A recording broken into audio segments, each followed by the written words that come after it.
Hello, everybody. It is me, Demetra K, and I am sitting here with Donovan, the recovering Democrat Sadiq, and this is our live show that we do on Tuesday. And the purpose of the Demetra K show is to promote Black love, knowledge, and understanding of all things that go on in the Black community to make us an even better people, with the emphasis on even, because we are great people, but we can always strive to do better. Also, like to say a big giant thank you, hello, and welcome to YouTube, X, and Facebook. You are the other side of the conversation. Not only are you viewers, but you are family and you are participants, because we do share the link on the show so that you can come on and voice your opinion, ask a question. Now, I'm going to say this every time. Please make sure it's a couple things when we share the link. Show us your face. If we have not seen you on here before, so I'm the only one that will see your face until I bring you up to the big screen. That's if you choose to do a photo opposed to you live and in person. I also ask that if you have nothing to add to the conversation at hand, please do not click the link. Don't click it. Don't come up here asking us about how many stars are in the sky and is water wet and all that other stuff. Come up here and ask about the conversation at hand. Also, today we are going to be talking about Trump declared not immune from prosecution. And I said regarding that date in 2021, of course, y'all know there's certain words and things that we can't say without really getting in trouble here. So we'll get into that in just a little bit. And of course, we'll talk about other things pertaining to politics or whatever else is trending up to date. Who came on here so far? And then I'll give it to Donovan. Let's see. Tia, how you doing? And Bushido, how are you? Mike Nice, what's going on with you? Troy, how you doing? Soto, how you doing? Tony and Kells, how are you in Black America? Don't you talk about no most deaf. So anyway, Donovan, what say you? All right, welcome you guys. It is Tuesday. We are live right now. You guys know the whole routine. If you want to donate, there's a banner at the very bottom where you give 100% of your donation to the content creator. How many of you guys out there actually have gone to the African Diaspora News Channel.org on YouTube and became a subscriber just on the free YouTube channel? If you guys haven't done that, please do that, especially if you don't want to download the app and become a member. I strongly recommend becoming a member because you get a lot of information in regards to what's going on into the diaspora as a whole. Great content and stuff and alerts from Demetra K, Brother Phil Scott, Wongel, Vicki Dillard, and a whole bunch of people around the diaspora to find out what is actually going on in Africa. How many of you guys know that they found a big deposit of cobalt in the Congo and part of Uganda? How many of you guys know that? Very, very big ingredient or property that they need to do to manufacture things and stuff like that, and the European Union and people are trying to get to it. Africa, all the elements you need is found in Africa. How did I know that? African Diaspora News Channel. That's keeping me up to date with what's going on in Africa. Also, how many of you guys know South Africa again has brought more charges against Israel in regards to their thing of Hamas? How did I know that? The African Diaspora News Channel. So do what I did, become a member, do the whole year subscription. That's what I did. That way I don't have to keep charging my card. I'm kind of saying, what the hell's going on? Because I forget because I'm getting older. And going through that, a lot of great information there. And again, you get information in regards to the diaspora and what's going on right here. This topic that we are talking about today is a very, very important topic. I think it's something that as Black Americans, we need to be cognizant of, and and how this thing actually works.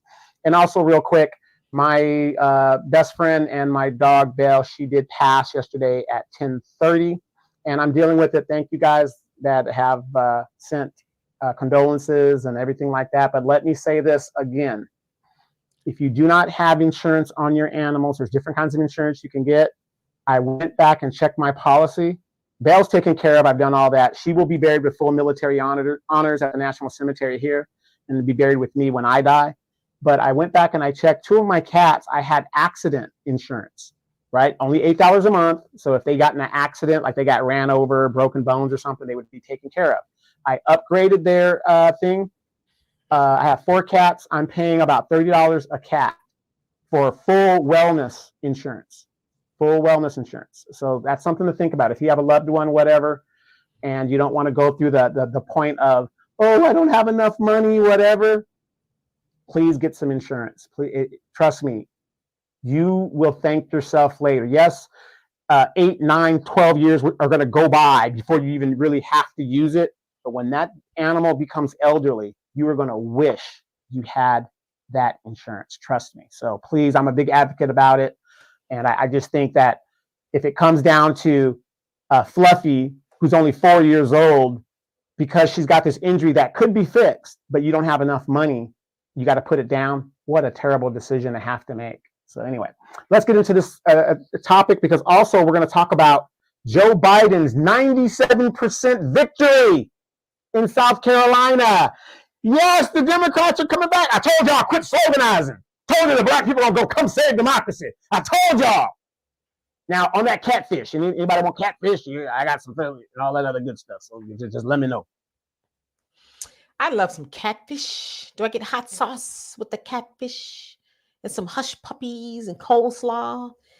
Anyway, okay, so Mike Lewis, and Miss Sweet Talks, how you doing? Yes, indeed, condolences to Miss Bell and also to Donovan.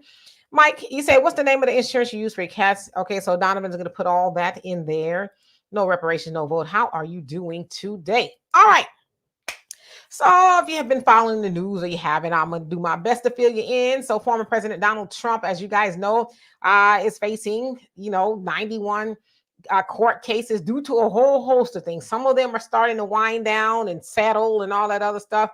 But specifically to that of the January 6th insurrection, of course, we all know where a whole lot of them folks ran up into the Capitol, and it's the allegation is that they did that at the behest of Trump as he was doing a rally. Stop the Steal is the name of the rally, where he basically said, y'all going up in there, and I'm paraphrasing, I'm going to be right with you. I'm going to be marching with you. I don't know if he showed up yet. But of course, we saw the images unfold in real time as people were in the Capitol putting their feet up on Nancy Pelosi's desk and, a whole bunch of other stuff that they were doing there. A lot of people ended up going to jail and are in jail as we speak. Sounds like some people are still kind of going through the process, and that includes President Donald Trump. So anyway, the Federal Court of Appeals today said, hey, you are not absolved from facing charges for what you are accused of doing. So basically, immunity was denied because he was saying, as a president, I should be have immunity from being prosecuted for crimes and stuff like that. And there are 3, justices. They wrote a 57-page decision basically saying, no, you are, and at the prosecution, Jack Smith, they were arguing that you are citizen Trump. You're not President Trump. We want to try you as citizen Trump, basically saying that you are not above the law. You don't get to break the law because you're a president. So we want you to be regarded as a citizen. So in that case, originally he was supposed to go to trial on March 4th, but before this decision was handed out, they delayed the case indefinitely. So which case are we talking about? He's got like 91. Yeah, the one with the insurrection. So I guess they're going to wait and see now if they're going to give it a new date or whatever the case is. Now, obviously, the premise is to find him guilty of something before the election, because him winning the election, it'd be harder to prosecute him as he would be a sitting president. So it's almost like a race to see what will stick. Of course, if this particular case sticks, it raises, he cannot qualify to be president because he would be known as an insurrectionist, if you will, because that's the charge. So he's got a week to go to the Supreme Court to try to appeal it. Now, this is the thing, that the Supreme Court does not have to hear his case. It is said that the Supreme Court hears about 10% of cases every year. Out of all the cases that they, are sent to them, they ultimately get to decide. So they can just say, hey, you know what? We're going to stick with the decision or the decision at the Federal Court of Appeals there in DC. That's the one you're going to have to roll with. Or they can choose to hear the case and make a ruling from there. And so again, he has a week to do that. So right now, everything is still kind of in a balance, but it's said that it's a win for the special prosecution, Jack Smith's team there in DC for getting it to where he is not immune from what they are charging him with. And so there's a couple of questions out there. Does that change Anything for you, if those of you guys who are looking at voting for Trump, or basically, how do y'all feel about that? So, Donovan. So, so let me get this straight. If the Supreme Court does not want, I'm just trying to get this clarification for a lot of people who don't understand law. And you took law in college just like I did. If the Supreme Court does not want to rule on a case, then the lower court under the Supreme Court has precedence, meaning that whatever they decided before it went back to the Supreme Court will stand. So if the lower court said, yeah, you do, then they appeal to the Supreme Court, the lower court ruling still stands. Yeah, so the court that originally issued the ruling, right, their decision stands, and therefore he does go to trial. But still, they have to convene a jury that is going to say, hey, yeah, he's guilty or not guilty. So it's not like, okay, it's a slam dunk just yet. He still got to go through the process. Right, exactly. And it's just funny how here we are, it's supposed to be the land where the people are in control and people power and whatever the thing is. But you have a lot of people out here that think elected officials, elected servants are the bosses and they get special treatment. And that isn't the way it's supposed to be in the United States Constitution.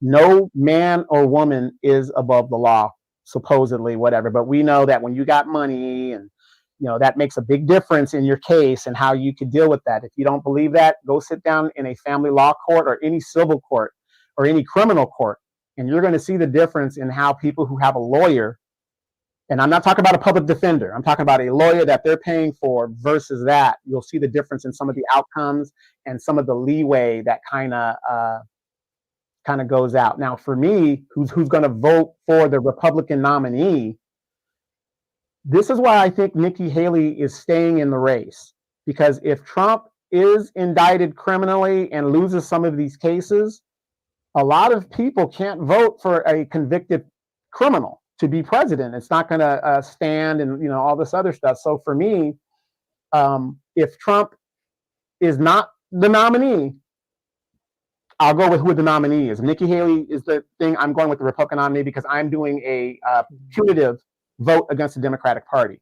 But if Trump is still going through it and he is still the nominee, yes, I will vote for Donald Trump because, again, I'm a recovering Democrat and I do not like the way the Democratic Party is attacking Black people in regards to how they're treating these migrants. You got Black families out here starving and they can't come up with EBT cards for Black people and American citizens that are here, which kind of reminds me of what Andrew Yang had said a few years ago about the $1,000 Patriot dollars, giving people $1,000 stimulus every month to make the difference.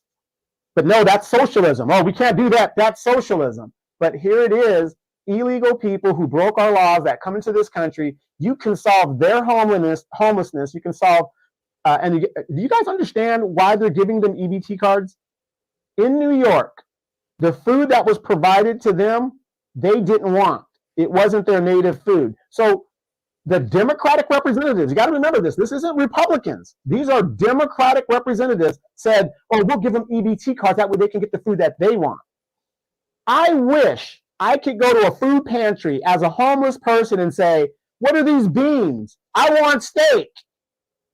This is Democratic policies, you guys. I don't see how, Demetra, I really do not see how anybody at this point as a Black person could sit here and continue to vote for the Democrats. So for me, speaking for myself, I am Donald Trump going to jail or not, I am still voting for the Republican nominee. And if Donald Trump is that Republican nominee, criminally convicted or not, I am still voting for him. Yeah, and I think that's kind of the sentiment that, of course, we're seeing all over from a lot of people who ordinarily wouldn't vote for Trump or Republicans. They're starting to say, yeah, that's looking like a better option for me for the reasons that you just said, amongst a whole host of other ones. But really just citing the migrant situation, a lot of people are like, because I saw that too, where in fact, they said that migrants are going to get like 40% more of SNAP, that's the food stamp program, than citizens. And so it's like, how are we justifying this? Like you said, because you don't like the food. You know what I mean? Like nobody even told you to come over here like that. And now you're deciding what food you want to eat and what you don't want to eat. And then you get, because SNAP benefits are funded by the taxpayers. Now think about that. There's a lot of taxpayers that didn't get to decide, do I want the lobster tonight or do I want a bologna sandwich? You know what I mean? They probably didn't have a choice but to choose the bologna sandwich or the top ramen. But yet you got people who could go swipe a card funded by you, especially if you work, and they get to go to the store and say, I think I'm going to have me some lobster tonight. So yeah, I think that's a good reason to, at least for me, to abstain from voting for the Democratic Party, because like I said, Donovan, that's under their watch. They're deciding that. Exactly. And then this kind of ties in to the Democratic vote in South Carolina. And I know, a lot of our co-hosts and people that have come here, you guys, I'm reading the comments. You guys are just knocking it out the park with some of you guys' comments, which is really awesome. And again, when Dimitri and I started this 6-8 years ago, however long it was ago, Dimitri, when we started this, and we only had like 13 to maybe 20 people listening at that time. Sometimes even one. Even one, right, yes. To have the intelligent conversation that we're having with people like you guys out there, it's just, to me, amazing that people are, we're not an anomaly. We're not the only ones that think like that. But this ties into the election in South Carolina. The Democrats are spinning it that Joe Biden won by 98% of the vote. Now, I put in the chat the actual numbers from South Carolina and what the overall thing was. Now, we're talking about a Democratic primary, no other primary. A lot of you guys wouldn't even know a primary is going on because we haven't even seen debates, right? Kind of sounds authoritarian to me, but anyway, out of 3,200,000 and something thousand people that were eligible to vote, less than 150,000 voted. Out of that 115,000 that voted, 4,000 voted for the other two candidates that are running that you guys really know nothing about. So of course, based on the less than 146,000 people that voted, yes, the number would be 98,000. But what does that tell you about the Black folks in South Carolina and the eligible voters in the Democratic Party? They sat it out. They sat it out. They did not want to vote because, number one, they really didn't have much of options. They sat it out. So this is the primary. What the hell do you guys think is going to happen in the general election? And like Dimitri said in the last show, we're only in February right now. We're only in February. Yeah, and it's a whole lot of twists and turns and and stuff already. And like you said too, in regards to South Carolina, with Joe Biden, of course, South Carolina is in part headed by that of Representative James Clyburn, and Joe Biden traveled there. Now, of course, with the drama within the DNC, they wanted Iowa and New Hampshire rather to go first. To wait. Because traditionally, New Hampshire and Iowa, they go first, and they wanted South Carolina to go first. But Iowa and New Hampshire was like, no, we're going to go first. That's why Joe Biden was not on the ballot, and they wrote him in, and he won nevertheless. But they wanted South Carolina to be first out the gate, so that way it'll set the tone for the rest of the voters and what to do. And so you're right. They are trying to spin it as though it's a win, especially for Black people. I saw Jonathan Capehart, and I did a story. It's not out yet. Jonathan Capehart, who was a pundit, he said, 13% more Black people voted in this primary than they did in 2020. So that should set the tone. This is what he's saying. That should set the tone for the rest of Black voters throughout the country. They can see that basically, he's all right there in South Carolina. Then the rest of you Black people should see that he's all right everywhere else. But of course, that is what, you call spin. But the other thing is spin works. Spin and it works because they know a lot of people aren't going to go and look. You see your favorite, pundit on television and they're spewing these things. It must be true.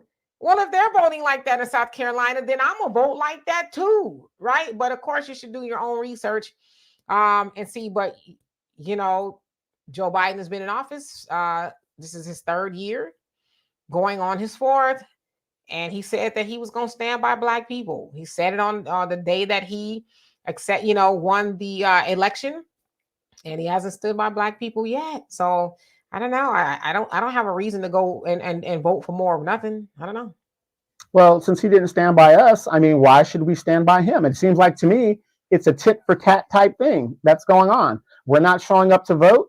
But the one thing I will say about South Carolina, again, didn't Jimbo Clyburn say, I got granddaughters and my daughters and them said that everything's fine?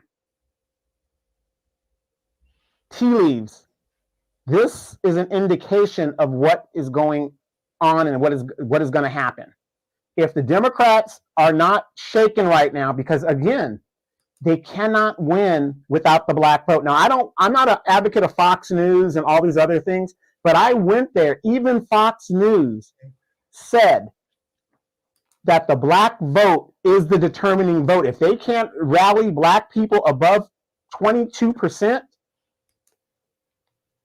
the Republican is going to win. And this is why I think Nikki Haley is staying in the race, just in case Donald Trump does get locked up or some situation that's going to happen in that case, and that there's your alternate type person.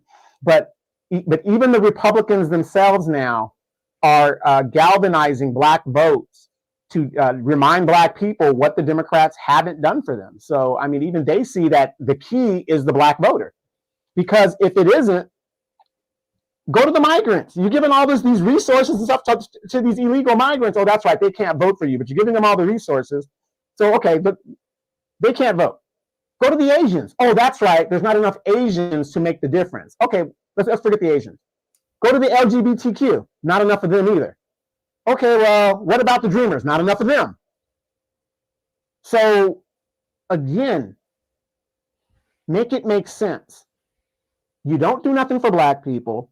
And this is what I'm going to tell you guys right now. And I've said this on my podcast, and I'm going to keep saying this. If you didn't get nothing in the first term of a president's first term, you're definitely not going to get nothing in the second term. If the Democrats want our votes, they need to do a direct deposit through the tax system, whatever, where we get our taxes and stuff, because they got our numbers, into our bank accounts, a significant amount of a first payment to get us to vote. And I'm going to be the first one to tell you guys, if the Democrats do that and they say, hey, we're giving $22,000 to ADOS type people or just black people in general to vote for us, go ahead and vote for Joe Biden. But until they do that, there's no point in doing it. The more you know. How you doing? He says they're trying to set Joe up to pass in office. Ooh. So we'll have the first woman. It says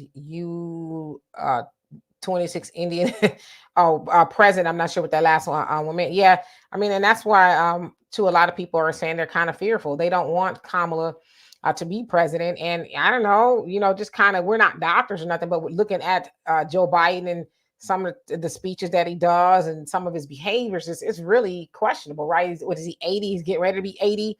And so, yeah, it kind of freaks a lot of people out. Kamala, a lot of people are thinking she's not ready to be president. And yeah, so that's another factor. But I know for black people, we haven't gotten anything. We haven't gotten anything from any president, really.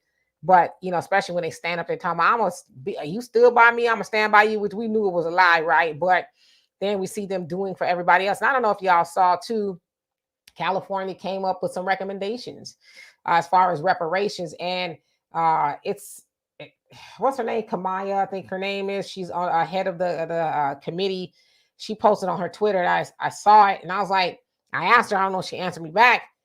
So are California descendants of slavery? Are we getting reparations checks? Like, what are we doing? Because the answer that she gave was so confusing. It was housing and assistance, and there was this and there was that.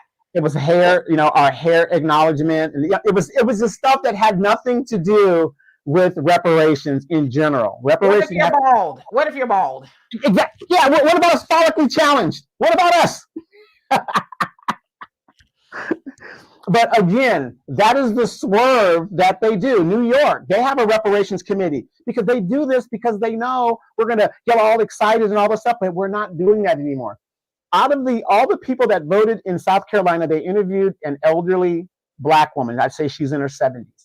And they had asked her, why, you voted for Joe Biden. She said, yes. Why did you vote for Joe Biden? She said, because he does for the people.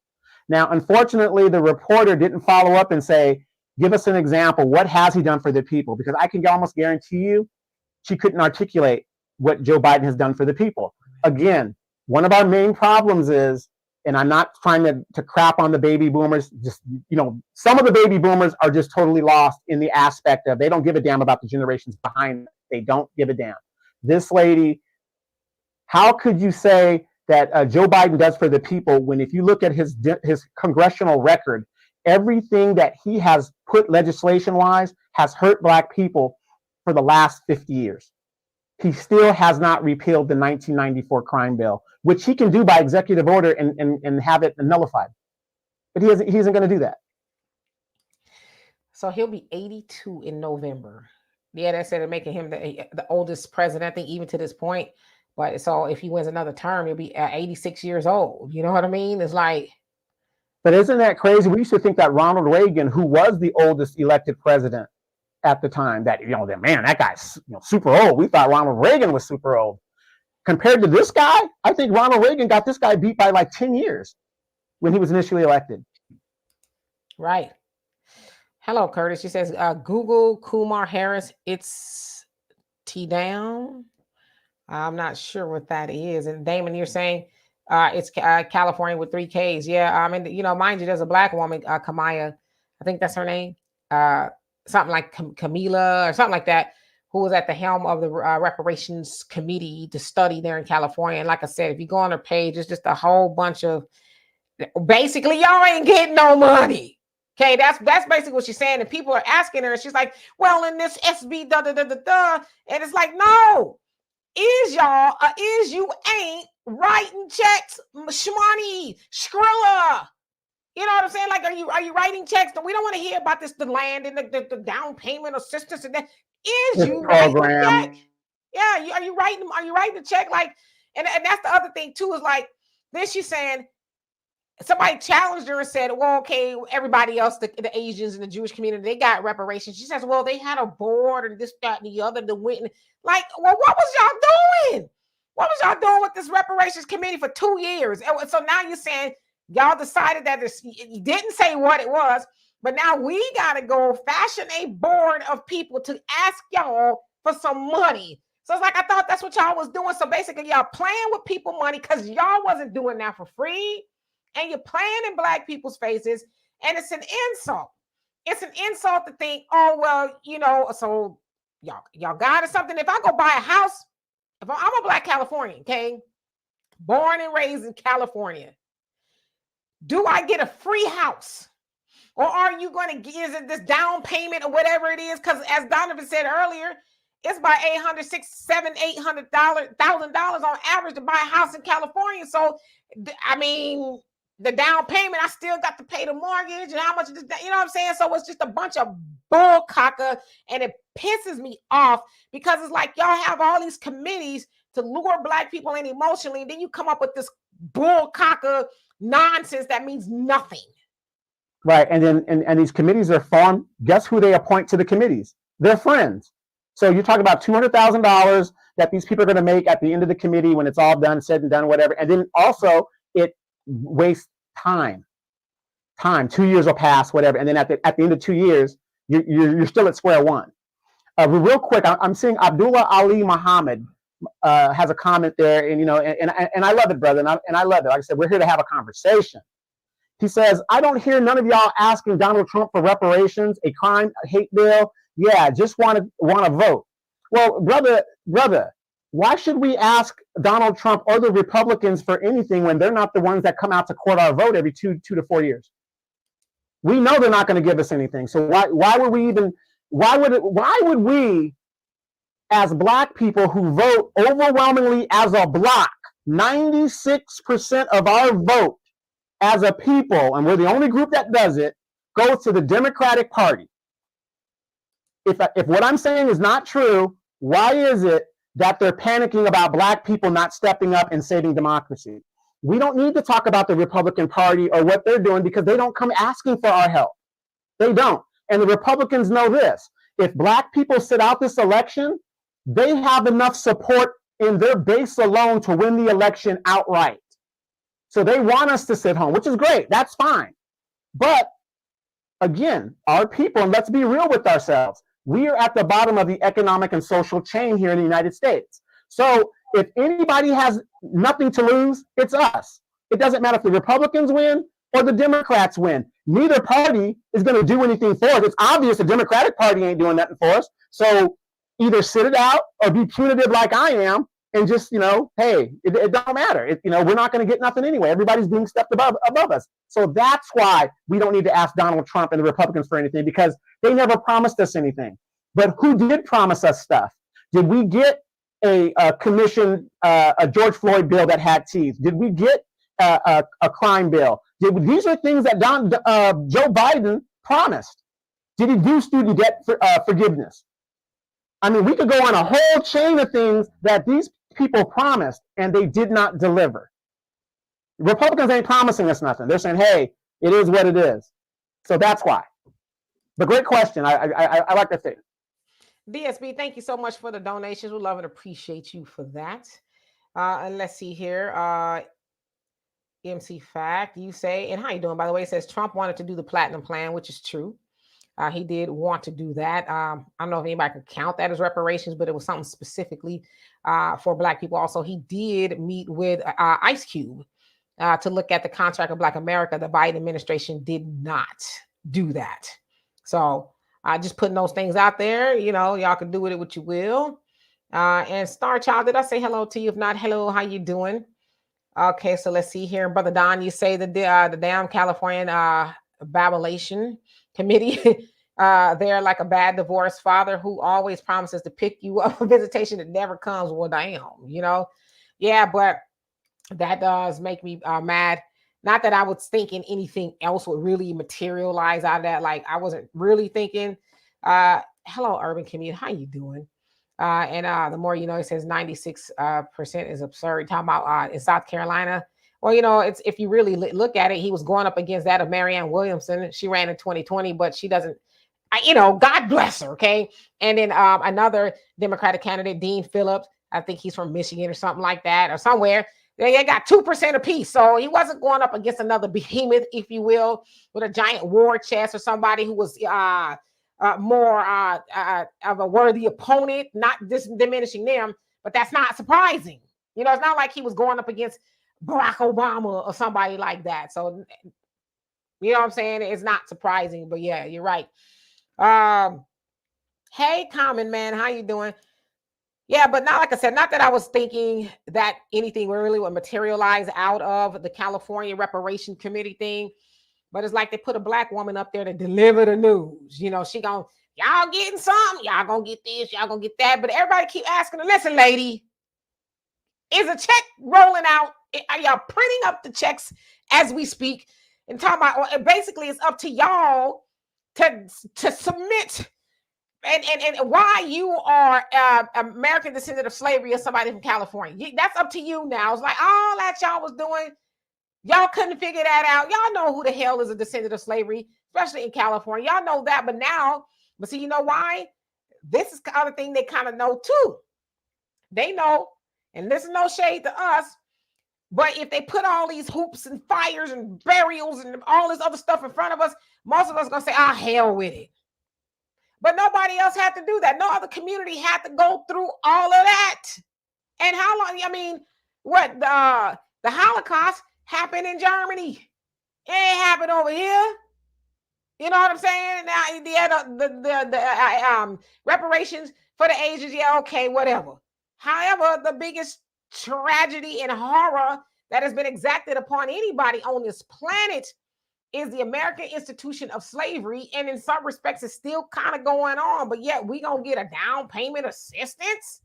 Was you getting assistance when our ancestors, now I know slavery per se didn't take place in California where there was cotton picking, but did we get a choice in that? You know what I mean? And some people say, well, it didn't happen in California. Yes, it did. The Fugitive Act, they sent slaves back to their slave masters because California was supposed to be a free state.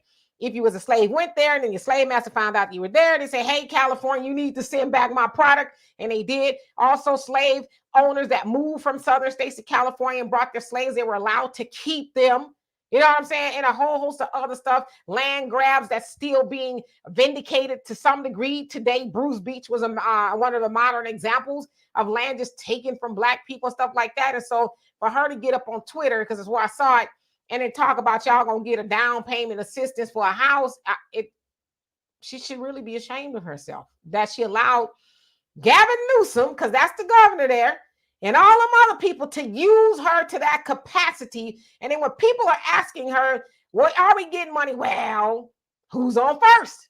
I don't know. Who's on second? That's what she's literally doing on Twitter to people. Right. And then that coon pastor, guess whose pastor that is? That's Kamala Harris's pastor for a long time. So when I saw him on the board, do you see how they do these kickbacks and do these grants to give their people money? As a matter of fact, before Kamala Harris became an attorney general, guess who appointed her to a board in California paying a 6-figure salary that she didn't show up at? Low down Willie Brown. This is how political sponsorships are paid. You, the taxpayer, are paying for it. They appoint their friends and families, and this is how the money gets laundered. This is exactly how the monies get laundered. Kamala Harris did not show up once to that board, and then the board that they appointed her to, you were supposed to have a medical background or degree to even be on the board. But see, if you don't do your homework, you wouldn't know that. M. Thompson, how you doing? He says, we surely can sit down and vote for the couch, but I fear that if we don't vote to close the border this cycle, then our vote will become drowned out and forever be forever politically irrelevant in the U.S. Well, as we speak right now, Congress is going back and forth over a bill that the Democrats want to, pass. It's $181 billion of aid going to Ukraine and Israel. And then they'll say, then we'll close the border. But of course, the Republicans are like, now we're not on board for that. You need to close the border regardless. They said that they agreed to the aid going to Israel, but not so much Ukraine. Of course, Chuck Schumer is saying stuff like, well, if we don't help Ukraine, then it's going to, come back to haunt us in America, blah, blah, blah. And so, they're playing games. They being the Democrats, they don't really, then they say, well, it's not that they don't want the border closed. Just close it then. Close it. Because the floodgates are open and there's just droves and droves and droves of people coming in, but they want to tie it to, well, we'll do it if we can give away more of y'all money. Right. And M. Thompson, I like your question, but you got to think about this. Before Joe Biden took office, what was the policy of the Republican administration when the floodgates weren't open? Remain in Mexico. You can't come in here, period. The Democrats get in, and Dimitri, could you do me a favor and go back to his question? M. Thompson, real quick. He says, we surely can sit down and vote for the couch, but I fear that if we don't vote to close the border this cycle, then our vote will become drowned out and be forever politically irrelevant in the USA. Now, M. Thompson, I'm not sure if you're a Republican or a Democrat or an independent like myself and Dimitra, but the fact of the matter is you're not recognizing the fact that the Democrats opened the border. So what are you telling us to vote for? I can't vote for a Democratic Party that opened the border to begin with. So by that logic, from what I think you're saying, I should vote for the Republicans to close the border. I could be wrong. So let me know if I'm wrong. And I was just looking on Twitter just to kind of see if I can make more sense of what she said. So I'm going to read it to y'all. And hello to everybody that's come on here. Pastor Laura, how you doing? Says, when I send in a donation, it will be from, Prophetess Laura. Okay, thank you. And Easy said, them folks been getting assistance, GI Bill, Homestead Act, free land grants. Do I need to continue? Now we definitely get the point, right? And Urban Community says, Democrats are anti-Black American. Seems that way, right? Damon says, my patience at a level 10 with this reparations to coonery is off the chart. All right, now, Andre, how you doing? This is low down Willie Brown, Donovan, and that low down Willie Brown. Brother Samuel says, I don't think I know is on who's on third, right? Remember that? Who's on third? I don't know. It was Abbott and Costello who did that. Average Logical Thinker says we should organize a large gathering in Washington to make a statement. No reparation, no vote. They need to understand we mean business, because right now they are not worried at all. No, because they know a good amount of us will still show up to vote for more of nothing. Common man, you say African American ain't getting no reparations from the Democrats. It's a part of the Democrat agenda. This goes all the way back. Yep. And let's see. Easy says all that money given to the untouchables since inception is enough to pay for reparations. And Abdullah says if you give it a chance, get a chance. I think it says watch the bizarre predictions from Malcolm X that came true. Okay. And the more you know says I don't feel good to be loved bad anymore. It sounds like it don't feel good to be loved bad anymore. And Black Americans walking away. Absolutely. So anyway, I'm gonna read to y'all. And how you doing? Oh, really? What she said. And Patricia, what's going on with you? Okay, so she says, now see if y'all can make sense of this, okay? Because I'm confused. She says, so goes California, so goes the nation. In this hashtag Black History Month, and she got different color hands, we're diving into California's unprecedented hashtag reparations legislation, a first of its kind effort not seen at any other state or federal level, aimed specifically at descendants of slavery, spearheaded by the two elected officials on California's Reparations Task Force. These bills are carefully crafted within the framework of international law, 5 forms, example, restitution, compensation, rehabilitation, satisfaction, and guarantees of non-repetition, targeting the unique historical injustices faced by descendants' lineage. Join me as I explore these transformative policies, marking a significant moment in the history of reparations in the United States. Now, in this thing, and I should have put it up if I thought I was going to talk about it, it's this photo that she put up. And it says, first in the nation lineage-based legislation for descendants of American slaves / American freedmen, descendants of enslaved Africans in the United States in California. Then she has these bills. One of them says home ownership assistance for descendants, property tax relief for descendants in formerly redline communities, California American Freedmen Affairs Agency, land restitution with cash alternative, community rehabilitation grant program, state apology. They're going to offer us a state apology. Okay. But didn't we get that through Clinton? Didn't Clinton formally apologize? But no, wait. It's the state. It's the state that's going to do it. Okay.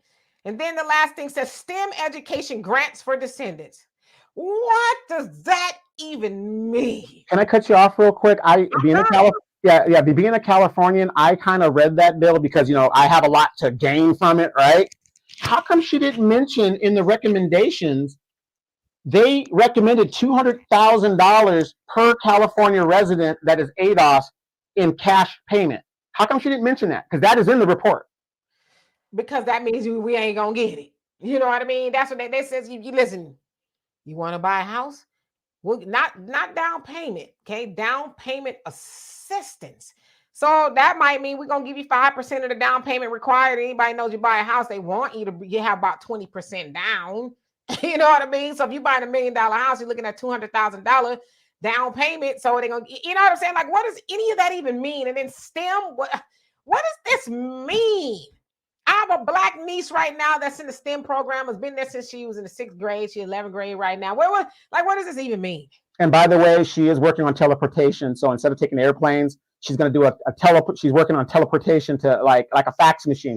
Fax machine is actually a teleporting device. It's just that, it's just that it takes 30 years for, you know, it to do a human being, whatever. So she's working on that so that you can actually teleport from California to New York in seconds. And it's frustrating because like I said, I thought that Californians were going to get the money. It's just frustrating because it's like in this day and age of Black people getting on code and knowing you going to still play in our faces. Well, here's my thing. And I'm not trying to make this a male versus female thing, but I get really disheartened when I see Black women who are supposed to be the teachers and the you know, well, how do I say it? You know, when you guys are compassionate and tender, and you know, the more nurturing and reasonable aspect of our culture, where men are very aggressive. This is why yin and yang work together, where we're aggressive, you guys are soft, and we come together and we make it work, right? I'm looking at these women who are mothers, and knowing what their families go through as Black people, ADOS people, and what their families have gone through, and the poverty and the violence, and these women know this stuff in our communities, and they sit their asses up there in public, and they just, and they just go with the BS. That's what breaks my heart. It's just like, wow, how in good conscience as a woman can you go up there in good conscience, knowing you probably have children yourself, and speak this BS? Well, I don't know if she's getting paid or not or whatever, but we've seen this before. They get the talking points and they say, "Now going out there." I mean, Malcolm X talked about it. He says they get, a Negro from the community and bring them on up in there and then tell them to go out there and tell them that we all right. And they go do it. They do it all the time. But and listen, California Reparations Board or any reparation, ain't nobody asking for no STEM program. Ain't nobody asking for no down payment assistance unless you want to give us that and the reparation. We're not asking for all this nonsense y'all putting together. Nobody else is getting a school and the education and the down payment, and nobody else is getting that. Everybody's getting cold hard cash. But when it comes to Black people, y'all want to tell us what to do with the money. Like I said, they should really be ashamed of themselves, and even really to think that we would be all right with that. It should not be not one Black person nowhere saying, "Oh, well, it's better than nothing. At least we got something." And yes, Kara, Gavin Newsom did say that doesn't mean cash payments. And then he got some pushback. And then he says, "Well, I didn't say it was off the table either." So it appears that they got this sister, to get up on Twitter and to deliver the news. And it is so, like I said, I read it to y'all, it's confusing. Because if you was given a check, why wouldn't you just say that? Why wouldn't you just say, okay, Californian descendants of slavery, y'all are getting $1 million and the checks will be in the mail in 2 weeks. Why not just say that? Because they're not doing that. But it's just the muddying of the waters. It's the confusing people and then running in circles when they try to ask you this, that, and the other. But I don't want to never hear about no more reparations committees, boards, and none of that other stuff, because nobody else has to get that but Black people. You know what I mean? So it really pisses me off. And no shade to her, sure, she's a lovely sister. But, she came as a friend. I'm a friend. I'm really at the helm of this reparations committee and then going to roll some nonsense out there like that. They could have kept that. We don't want that, And I know it's only, less than 6% Black Californians left. But in none of those politicians, I don't think they should get the vote of Black people. I mean, because Brother Abdul, you said the Republicans aren't any better. Yeah, they're not any better, but they don't lie and promise things and this, that, and the other. They tell us what it is. We don't like you. We ain't doing nothing for you. But the ones that do benefit from us, they go through all these, lies and pomp and circumstances and stuff just to come out with, well, y'all gonna get a STEM program. I don't want to go to no STEM program. I don't want that. My daughter's 31 years old. I don't have no kids school age to even benefit from that. So how does that benefit me? And Donovan bald. What does that got to do with him as far as this hair, the champion, this hair policies? He ain't got, you got like 2 pieces of hair. So what does that do for him? Exactly. But just like the George Floyd argument and debate that they were having to get us, that George Floyd bill, what did Karen Bass say before she jumped ship to be mayor of Los Angeles? We tried. Now look at what she's doing in Los Angeles for the Hispanic community. And by the way, how many of you guys know Karen Bass's husband, her late husband, was Hispanic? So guess who she is repping for? The Hispanics. Yep. And Black people getting a pocket full of lint at this point. It's so insulting. It really is. And I don't know. I just, and those reparations committees, they cost money. It costs them money to even form those committees. So it's like, instead of spending that money on people to get up there and lie and come up with nonsense, just pay that to descendants of slavery. Skip the committees, just write the checks. But again, they playing games and they really think that black people are stupid. That's what this is. They think that black people are stupid. We'll tell them anything. And they know there's enough Democrat shields out there to try to sell the talking point. Well, at least it's something. You know, they can't just do something for anybody. They don't have where they gonna get the money from. At least they know there's enough people out there who will do that. Y'all need to quit complaining all the time. They trying their best. It's sickening. Yeah. Now, when somebody says, you know, how you gonna pay for it, whatever, do they ever ask that question? Okay, when they gave money to Ukraine, an open checkbook to Ukraine, and then under a congressional budgetary oversight committee, they said they don't know where the money went to Ukraine. For all we know, all those oligarchs are pocketing the money. And they trying to give them some more. Right, they want to give them some more. And then Taiwan now is having an issue. They want to give money to Taiwan. Where's this money coming from? Gavin Newsom don't want to give black people any money, but he's got $1 billion or more than $1 billion to give health care to undocumented migrants that are in California. Where'd that money come from? And then he has a new bill that's out that he's misrepresenting, talking about it's Bill 1 or something like that, and it's supposed to house veterans. If you read the bill, there's no mention of veterans in the bill whatsoever. That is going to house homeless migrants. This is what we're dealing with, you guys. How can we? Okay, let's be fair, Demetra. 60 years of democratic voting, and look where we're at as a people. How can we say, keep going, and we are falling off the ledge? A third of black wealth was taken during the 2008 housing crisis. We are at the bottom of the economic scale right now. Joe Biden is locking up black people who took advantage of the PPP stuff. Trump wasn't doing that. He was like, let them have the money. We'll worry about that stuff later. Let them have it. Just whatever to keep them on float. Doesn't matter. How can we, after 60 years of giving them chances to, and giving them, our vote, when do we change course? When do we say, you know what, enough is enough? Ladies, if you're getting your ass beat by your man and you're a Democrat right now, you need to stay a Democrat and continue to get your ass beat, because that is the mindset. And I know that's a bad example, but that's the mindset we have as black people when it comes to the Democratic Party. The Democratic Party is Ike and we are Tina. That's what's happening here. We are in an abusive relationship and we can't seem to leave. When is enough enough? Yeah, and that's, I don't know.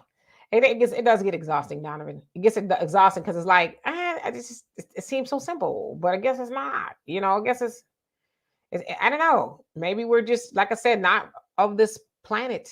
We see things just a little bit differently. I don't know. Pamela says, "Woo, none of them shows better. Not ever tell me at least it's something. I will not be liable for what I say." And now it's a whole bunch of them out there, trying to sell you more of nothing. And Buckhorse, how you doing? Oops, I meant to put this one up. And JM, say Clinton, he says Obama did nothing during his reign for us. Nope. And he said he didn't, because he didn't want to make white people mad, for lack of better words. So yeah. But did you see Trump worried about what people thought? Of course, they're breaking him over the coals now to make an example out of him. But the point of the matter is, you guys have noticed that Obama has now come out of his rock, and they're trying to talk about Michelle out of her rock. Ladies, hey, I met Michelle Obama in Palm Springs. Okay, beautiful lady, really down to earth. I'm not saying anything to be like derogatory to her. But don't you guys see that they're using the sister girl thing to get you guys to vote in an aspect against your own interests? Yeah, Michelle is great, but she's never held office. There's no way in hell, when the Obamas were in power, you mean to tell me sister girl Michelle Obama said, oh yeah, honey, we got to do something for those dreamers and those Hispanics and the LGBTQ, but we ain't going to do a damn thing for black people. You had 8 years to do something, even if it was by executive pen, which is what Obama did for the dreamers and LGBTQ. And you mean to tell me Michelle actually sat there and said, yeah, don't worry about the Negroes. And then now they're trotting her out as a possible whatever, possibly running for office. And you think putting Michelle in office is going to be different.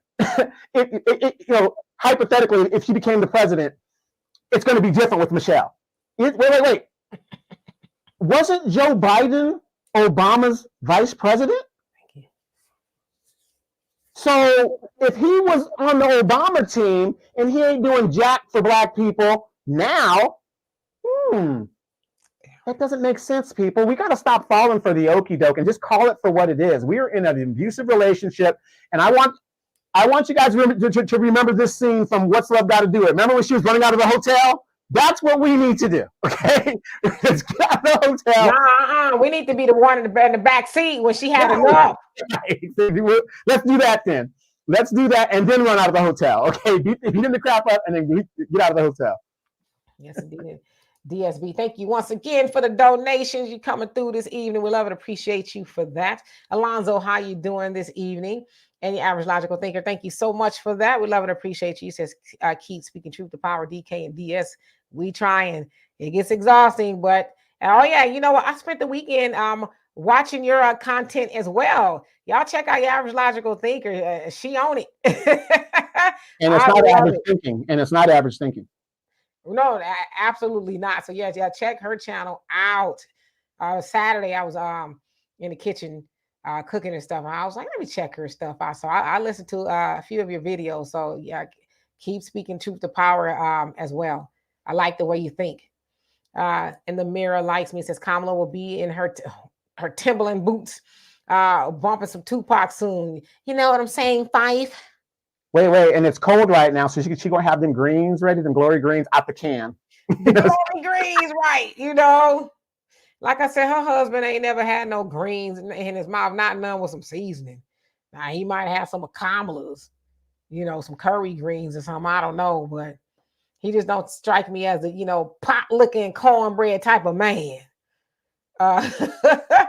Star Child says he could have done something on his last term. Yeah, but Obama was like, shoot, for what? I'd have got what I needed. No, absolutely not. I'm gonna have to disagree with that, because why? When a president is in a second term, they're not facing re-election. They don't have to do anything. See, this is what we got to understand. Remember when Joe Biden first got into office and he was doing the Asian crime bill, he was doing the LGBT, everybody that wanted something got it in the first term. And that's how you have to do it. Because come the second term, you're not going to do it. Remember when Obama was running for re-election? What did he tell black people? Well, yeah, hey, you guys, I know I should have done this. I know I know I should. Because remember, Romney was about to pummel him. People were upset. I should have done this. I'll do better, you guys, if you vote me back in. I'll do better. How many of you guys remember when he was like, yes, I screwed up. I should have done something. We re-elected him. Demetra voted for him twice. I voted for him twice. Number one, because it was a black person and I shouldn't have done that. But anyway, I did it. I'll admit that. Voted for him because I'm thinking I'll give the brother his word. He gets in there a second time, doesn't do anything. And now he goes off into the sunset and is mad because we didn't vote Hillary in to cement his legacy. You cannot vote a president in a second term if you didn't get nothing in your first term. Now, the Asians and the LGBTQ, whatever, yeah, go ahead and vote for them because you got what you wanted in that first term. But you can't vote somebody in and expect them to do something if they didn't do it in the first term. Because guess what? You have no leverage now. Where's your leverage? He has nothing to lose. Once he gets in that second office, I can't run for re-election, so hey, fuck it. Doesn't matter. It'll be the next guy's problem. I'm gonna put the link in here. I saw somebody say that they wish that Obama didn't select Biden. Well, the theory is he had to select Biden because he being Obama didn't have any what do you call it, military experience, any what am I trying to say? What am I trying to say, Donovan? He didn't have the establishment background. But it's another word. And so it's military, but it's another word that they use. Like international. Foreign policy. Yeah, that's the word I'm looking for. Foreign policy. So that's the theory, is that's why they brought Biden in, because obviously he's a seasoned senator and all that, and he had foreign policy under his belt. So they use Biden to help justify the Obama choice, if that makes Right. any sense. And then it also calmed the racists down by having a Dixiecrat in there to say, hey, we could control this. Don't worry, we got it. And that was a big thing, too, because a lot of the right-wing Democrats weren't going to have no Negro up in there. That's where all the racism was going on. And then if you see what's going on right now, look at your what we had a, what was that, HR 40? Nancy Pelosi could not even bring it to the floor for a vote to do a study because in her own caucus, the Democratic Party, she didn't have the votes. And that would have been an embarrassment and an uncover to Black people that you got Democrats that don't want niggas to even study reparations. Yep. I put the link in the comment section, y'all. If you come up, please show me your face if I haven't seen you on here before. Also, just make sure that whatever you're going to say is pertinent to the conversation that we're having right now. We may switch gears in just a minute. I guess I'll ask if y'all want to talk about anything else that may be trending or pending or whatever that's going on in the world. Samuel, how you doing? He says, I didn't vote for Obama because of him making laws for the rainbow community, dreamers, and supporting charter schools. That's what made me switch from the wicked blue party to the independent party. There you go. Common man, you say, me as an African-American got nothing during the Obama administration, just like I got nothing during the Biden administration, right? And guess what? You gonna get some more of nothing when it get back in there, or if it gets back in there. So just so you know, you probably already knew that. Yeah, average logical thinker says when a person shows you who they are, believe them the first time. Shout out to Maya Angelou, right? Aurelia says Biden been negotiating them deals for over 40 plus years. Alonzo, he says, guys, I fear that after they put 15 million new voters in here, we're losing clout. We're dying on the vine. But guess what? Guess who helped them and made that possible for them to put those people in here? We did, by continuing to vote them in office. The Republicans aren't doing that. That's the Democrats that's doing that. And we vote for them to do that. We vote for them to help everybody else but Black people. And then now they're going to continue to try to guilt the Black voter in to voting for more of nothing. You know, well, y'all got to keep Trump out and Trump. Instead of really saying, okay, this is what we're going to do for you. We're going to offer you guys this if y'all, vote. And we don't want to wait until y'all get back in office. Give it to us now, and then we'll think about it. But yeah, that's exactly what I think is going on. And as far as Michelle Obama, she said she didn't want to run, but anything's possible, right? Okay, so let's see here. Easy study of reparation is a joke. Yes, indeed. And Cool Breeze says political. And Beverly, how are you doing? He says happy birthday, Trayvon Martin. So today is his birthday. How old would he have been? So 2012, he was 17. So he'd have been 30. No, wait. 29? Is that he'd have been 29? Wow, that is crazy. And guess what? George Zimmerman is still walking around here free as a bird and breathing good old air. Wasn't that under the Obama administration? Yeah, he was. Oh, wow. He has a whole DOJ that could have brought civil penalties against those transgressors and didn't do it. But also, you guys got to remember, just because this man has the same color skin that we have doesn't mean he has the same lineage. And this is why, with $17 trillion estimated by all of the economic experts that is owed to descendants of slaves, $17 trillion, do you know how much that is for actual ADOS people in the United States a month? That's over $550 million a month that would go into your bank account that is owed out of the $17 trillion. Have you guys ever thought about what $17 trillion looks like? Think about it. 20 years of war in the Middle East, we spent over 20 trillion. Think about that. Yes, indeed. And Lil Kenny, he says, what interest is it to vote for the orange man? I don't think it's necessarily an interest as much as a lot of people are saying it's a protest vote. Y'all not going to guilt me, and I'm paraphrasing. This is what a lot of people are saying and feeling. Y'all not going to guilt me into voting for Biden, which is essentially is more of nothing. I'm not going to do it. And so if y'all saying that I need to get out there and exercise the right to vote, my ancestors died for the right to vote, well, then I'm going to get out there and I'm going to vote. But it ain't going to be who you want me to vote for. So, but if we are living in a democracy, then you still have the choice to vote for whoever you want to vote for. So that's the argument I would get anybody to say, well, why are you voting for Trump or whatever the case is? Because I'm exercising democracy. which says I have a say so. So thank you and all of that. And nothing from nothing leaves nothing. You got to have something if you want to be with me. That's It's as right. simple as that. If you're getting 0 here and you're getting 0 there, does it really matter? You're at the bottom. It doesn't matter.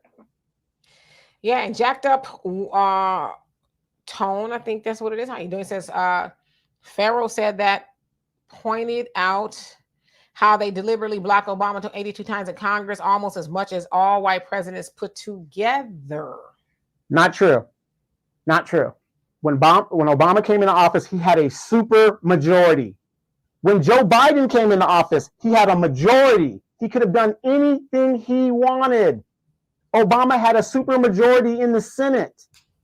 2 years worth. He had 2 years to do something. He did what he wanted to do, but when it came down to black people, nada, 0. And then this is what I'm saying, people. I know it's easy to say, oh, he was blocked by this person. That's not true. The first 2 years, they had a majority. The Democrats could have done and did whatever they wanted to do, and there's nothing the Republicans can do about it. The filibuster, when we're talking about a supermajority, that is where the filibuster comes into play.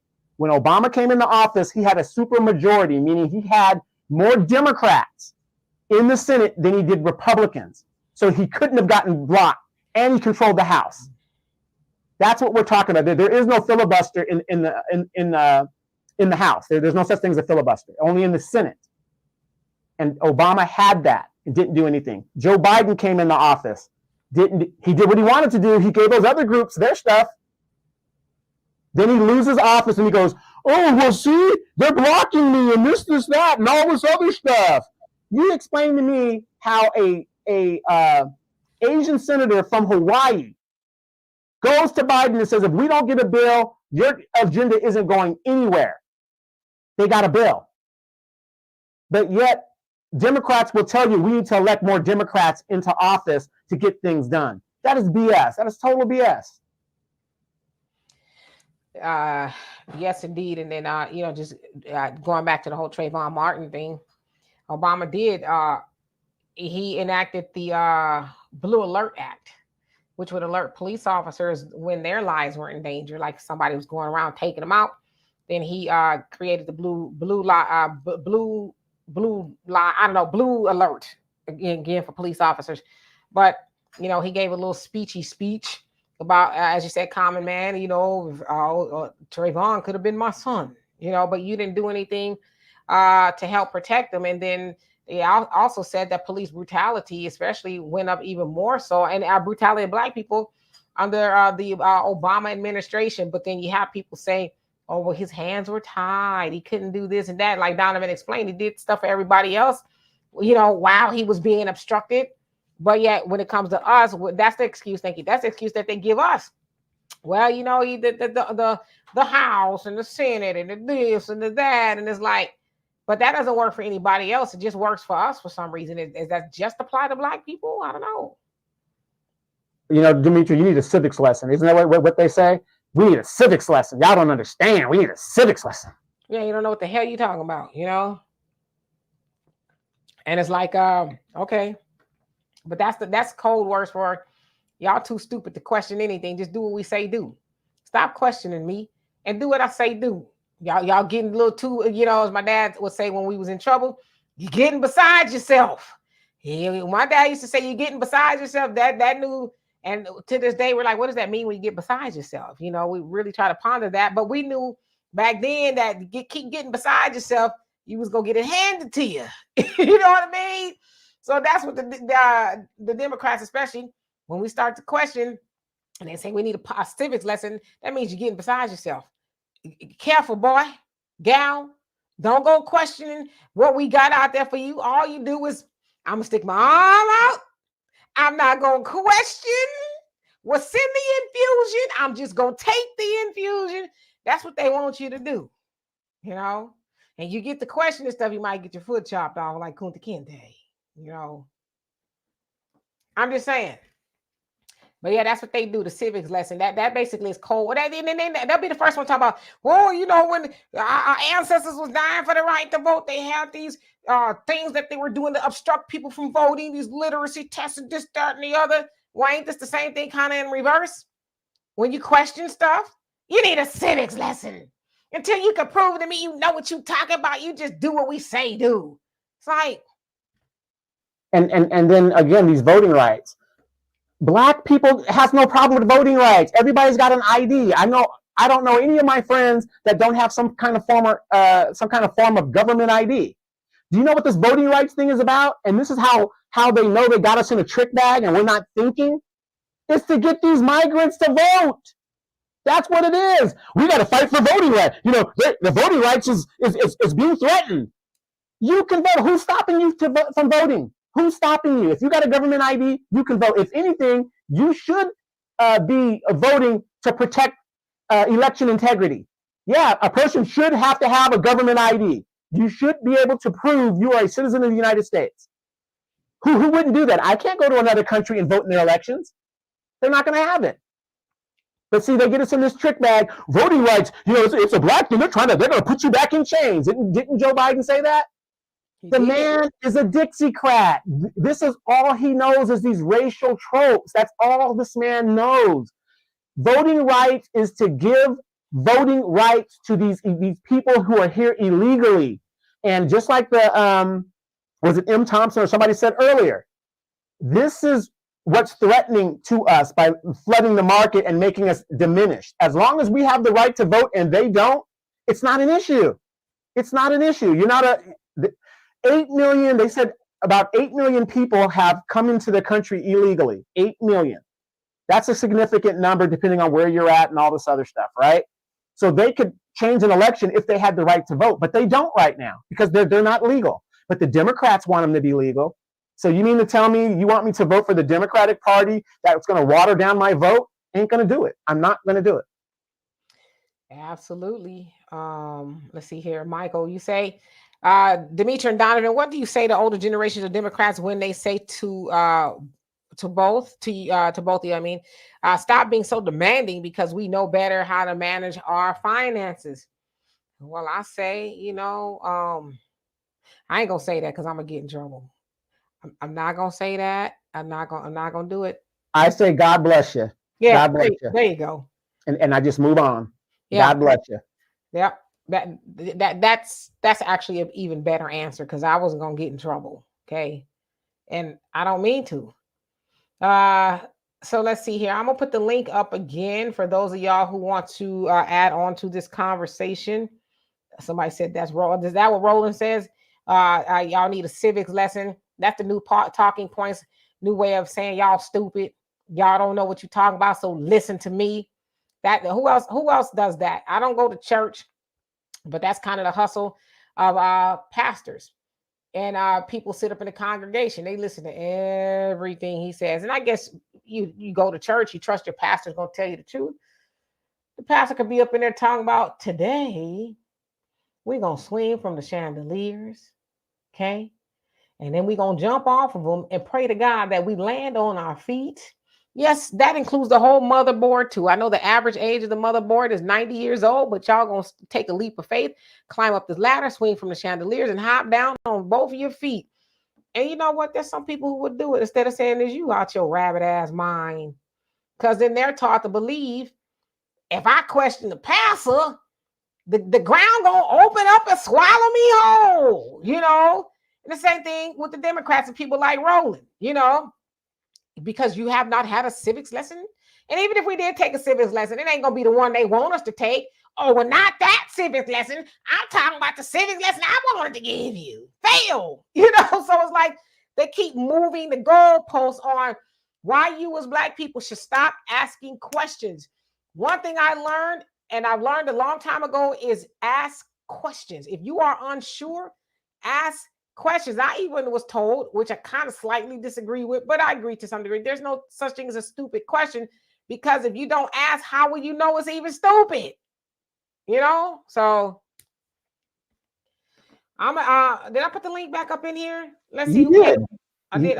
Yeah, you did. And I want you guys to think about the civic lesson. if they really wanted you to know what your rights are, isn't it funny how you got this police officer that goes through academy in 4 to 6 months through an academy, and you mean to tell me this person knows the law? That person knows as much law as you do. Okay, all they're teaching in these academies is arrest. All they know is the basic arrest laws. Okay, if they really wanted you to know your rights like you're supposed to know as an American citizen, they would teach it more so in schools, at least the basics, the first 10 Bill of Rights, your basic constitutional rights. They don't even teach that really. And this is how we get caught up in stuff. So here we are walking around in this white man's wilderness called the United States. Then we get caught up in stuff. And what do they tell us? Ignorance of the law is no excuse unless you're rich. And then, we get put into these prisons and, get abused and all this other stuff, all because we do not know how to operate in the environment that we're running around in. So that's our fault, and again, a lot of stuff that we need to know should be taught at home. We should be taught at home. Dimitri, what do you say?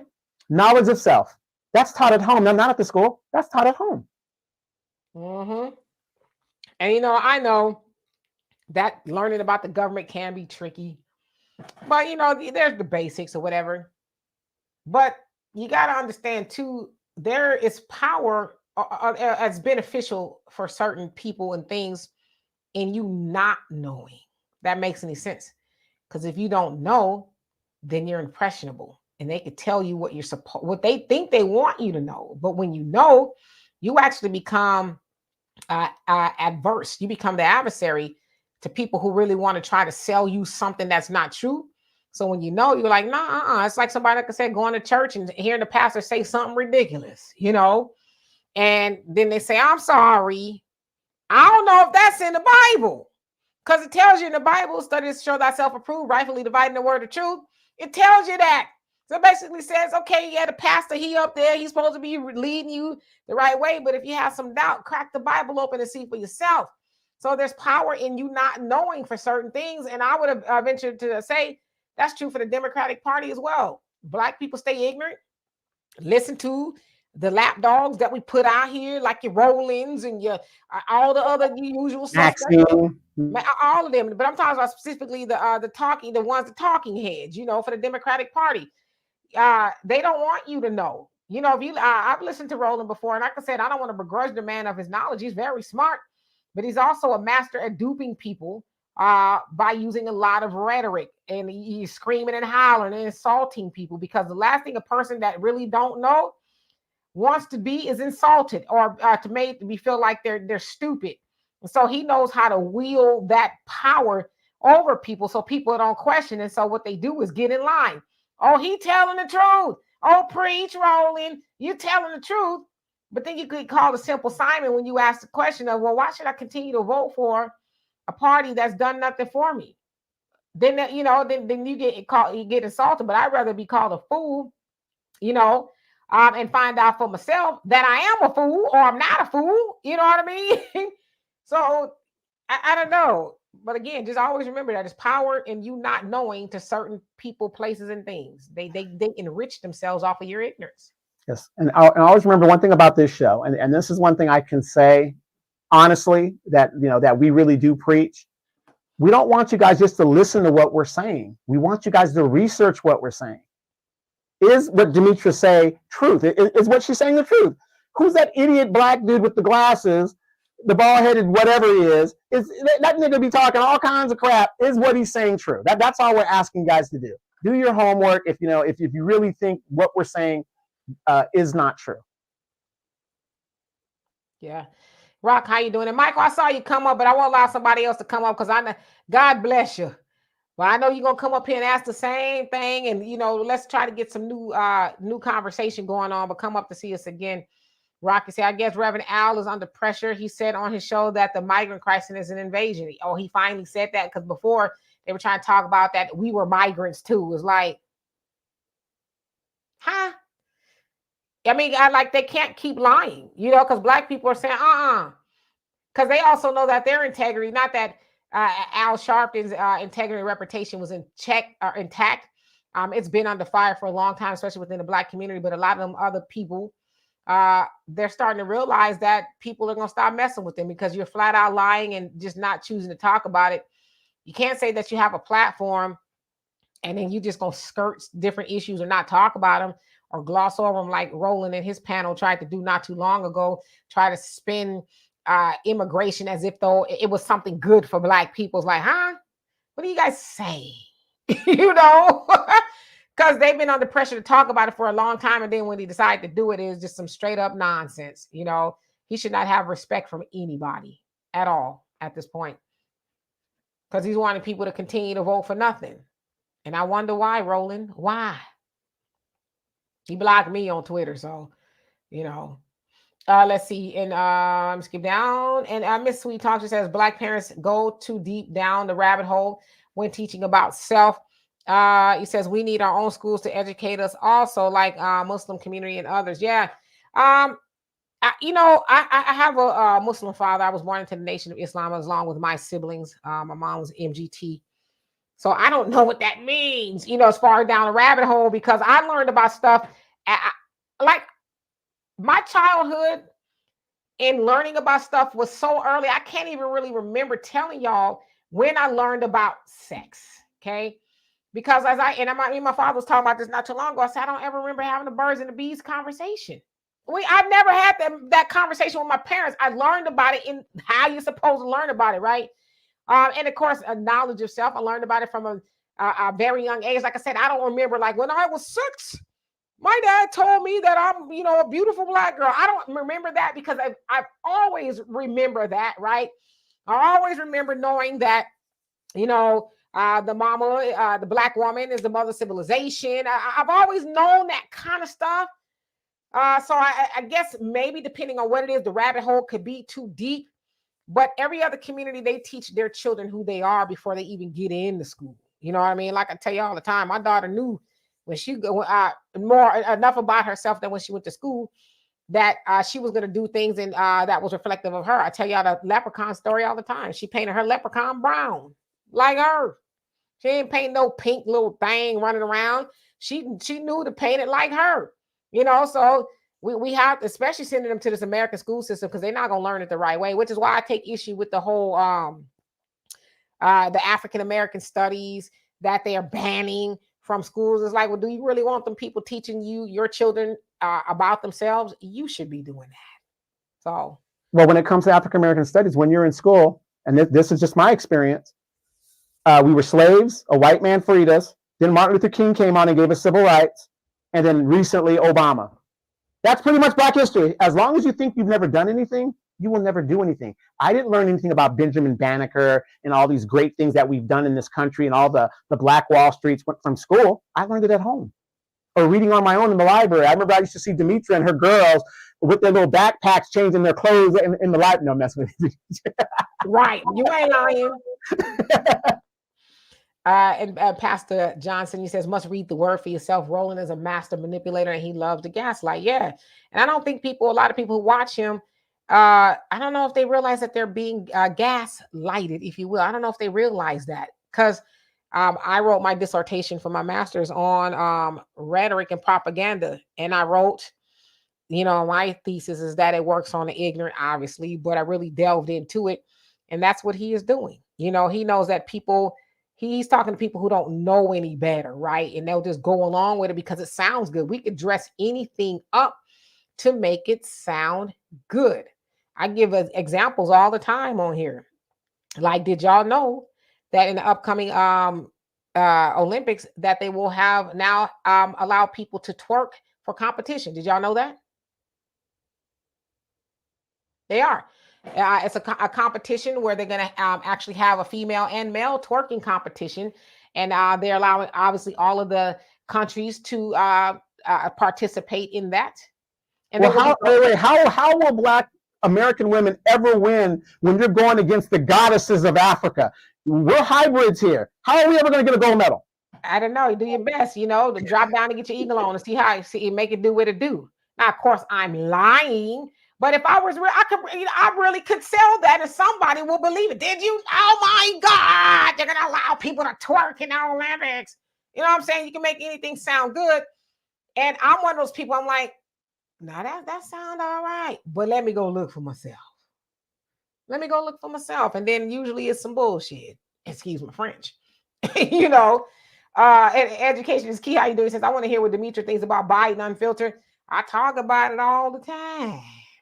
Especially on African Diaspora News Channel, y'all. If y'all haven't gone over there, go check that out. We got a whole bunch of videos talking about it. Brother Phil, he breaks it down every night on the Philip Scott audio experience, if you will. Y'all know how I feel about Biden. I think Biden is probably one of the worst politicians, especially for Black people in history. I really do. I really believe that he does not like Black people. And I think he's illustrated that time and time again that he does not like Black people, but he's smart enough to know he needs Black people. And like I said, those people, politicians and everybody, corporations, they study Black people. They study our behaviors. They know what to say, how to say it, when to say it, to get us emotionally involved in making decisions. I have a sales background, and I know one thing that you must do with the consumer is you got to get them emotionally involved. If they're not emotionally involved, they will not purchase. Now, I'm not saying that should be used as technology. Oftentimes it is, but in order to get somebody to buy, you have to tie them emotionally to the experience. You go buy a car, Donovan.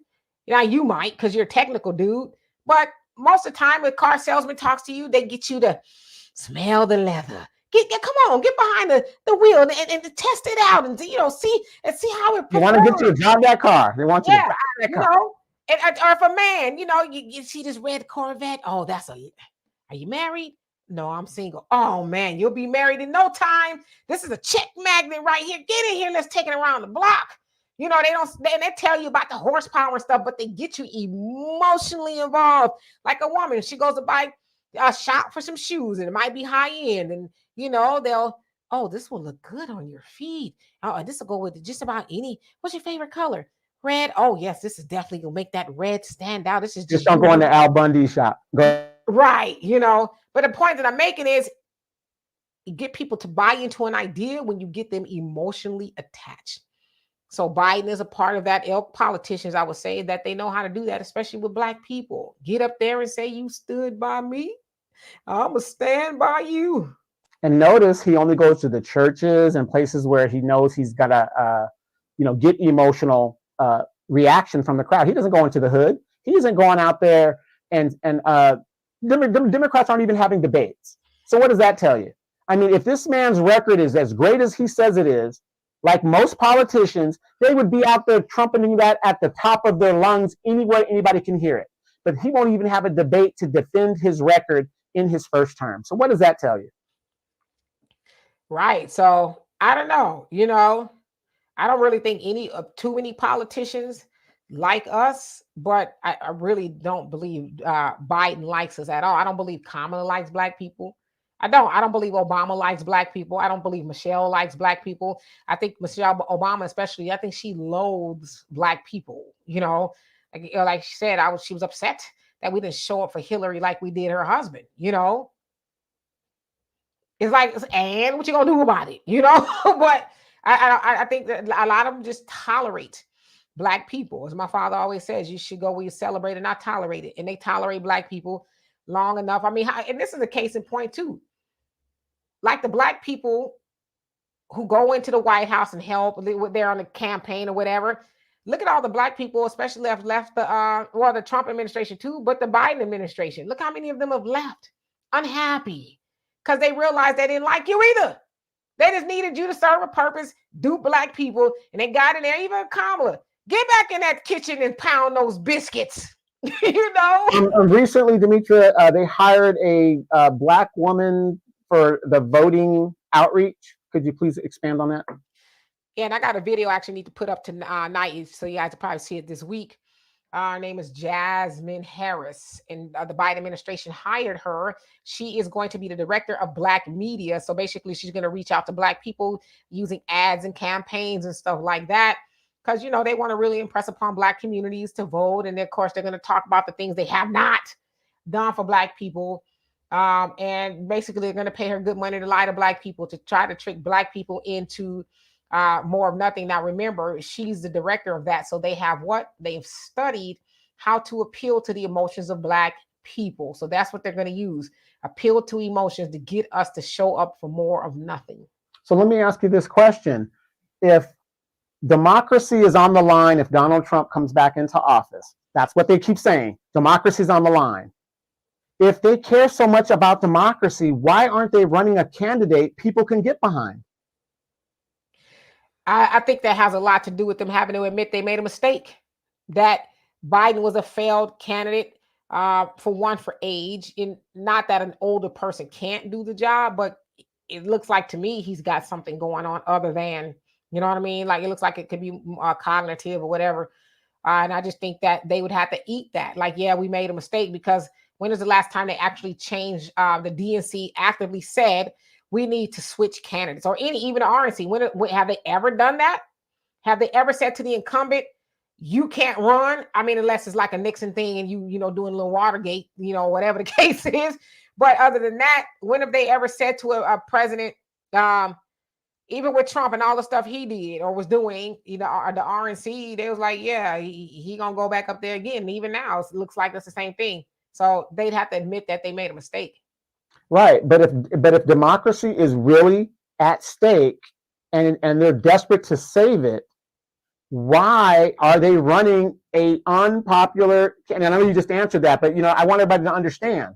Do not fall for that. Democracy is not going to be destroyed. You've already lived under 4 years of Donald Trump, and in those 4 years, what did you do? What did Donald Trump do to Black people specifically in the 4 years under Donald Trump? As a matter of fact, Demetri, quote me if I'm wrong, there were more Black businesses created under the Donald Trump administration than any other administration in the modern age. Am I correct? That's what the word is. That's what the word is. And like I said, we all know people say, yeah, they made a little bit more money under Trump. But of course, because you ain't had your civics lesson, you don't know what you're talking about. You simple Simons, you didn't make no money under Trump. It's like, didn't you make some money under Trump? Didn't you get a little money? And you know who I'm talking about? Roland, didn't he get some money under the Trump administration as well? I don't know. I'm asking, but there is no such thing as democracy. If we think that there is, then we really do need a civics lesson, right? Common sense lesson. Hey, Corey, how you doing? Says, well, Black people don't like them either. Okay. And I see I'm behind in the comments. Yeah, I mean, you go to the dictionary and see what democracy means. It means everybody has a say-so. You don't have a say-so, especially if you're Black in America. You never had a say-so. But again, if you say it enough, you say it with the right inflection, the right tone, and the emotion, it sounds good. Like, yeah. You know what? I get that. I can say democracy. I can. Yes, you can. It's like, no, you can't. Can I ask you and everybody in the comments, let's just look for the worst case scenario. Let's say Biden gets a second term. Let's just say this. This first term has been disastrous for Black people in general. It's been disastrous. What do you think a second Biden term will look like for Black people? See what it looks like now? Double that. Double that, okay? Just double it. There you go. It's not that hard, Because my thing is, you would think the negating of Black people will really take place strongly in the second term, but it's going on like in our faces unapologetically in the first term. And so if you think that if he gets elected again, he's going to really show up for Black people, I got some sand at the beach I want to sell you. Tisha, you say for both parties, is this the best they can do? Come on. There's no one better. No one. That's what's scaring me. Yeah, because like Donovan always says, the ruling parties, and they're the ruling parties, but there's only really one party. That's the money party. They don't care who's in office. I think the problem that they have with Trump is Trump got off cold. Trump, because most presidents can be controlled, but Trump is like, now I'm going to do what I want to do. And they're like, wait a minute now. You done got off script. So I think that's really the problem that they're having with Trump. They cannot control him at all. And just think if Trump gets back in there, his DOJ is going to do to Biden, an 80-something-year-old man, he's going to be after this dude to get him in jail. But real quick, only Pamela's way. She says Maxine Waters is mad, y'all. What do y'all want Biden to do? That's what she was asking. Did you see that interview where she was saying, what do y'all want him to do? I wish I did see it. Matter of fact, I wish I was in the room. I'd be like, twist your wig on a little bit tighter, move it away from your ears so you can hear me say this. Okay? We want him, because Maxine, remember when you was running for office? Oh, I'm going to Washington. I'm going to ask him about the reparations. Go look it up. She said that. She said she was going to ask for reparations. We want reparations, Maxine. Auntie Maxine, stop reclaiming your time, okay? Stop jingling your hand full of keys, telling homeless people to give us your phone number and address, and we'll call you. Right, and go home and we'll call you. We'll call you when we come up with a solution. You know what I mean? What you asking us for? What do we want him to do? Ain't you black? Maxine, you was on the plantation. You know what we want. Maxine is a silent generation. Okay, it was a couple of generations before that was on a plantation, but I'm sure she picked a couple of pieces of cotton herself, but she up there acting brand new, which I won't buy to do. She better be happy I wasn't in the room. They'd have been like, can you get her out of here? Well, I have a simple answer. What I want Biden to do, what he promised he said he was going to do. Donald Trump did just about everything he promised the people that voted for him to do. He did just about everything. He said, to hell with it. Executive order, executive order, executive order, executive order. He didn't care. He was like, yep, give it to him. I don't care. Blah, blah, blah, blah, blah. Done. I'm telling you, she better be happy I wasn't in the room, which I want Biden to do. But you wasn't talking like that when you was, got to get him in office. You wasn't acting spicy then, Maxine. Wait. Wasn't she the one telling everybody, and when they see these representatives, protest them, and if they're in the restaurant, run up on them, and when they're eating in restaurants and stuff, run up on them. And she almost got herself in trouble for that, which is probably why we ain't seen her. She's probably like, my poly grip is getting a little too loose in my mouth. Let me be quiet before I end up in trouble. You know what I mean? Talking about harass. That's what she said, harass them in public. You know you can't do that, right, Maxine? But yet they want Trump to go down for the count for what she literally did. She told people to do the same thing he did, but I guess she's all right.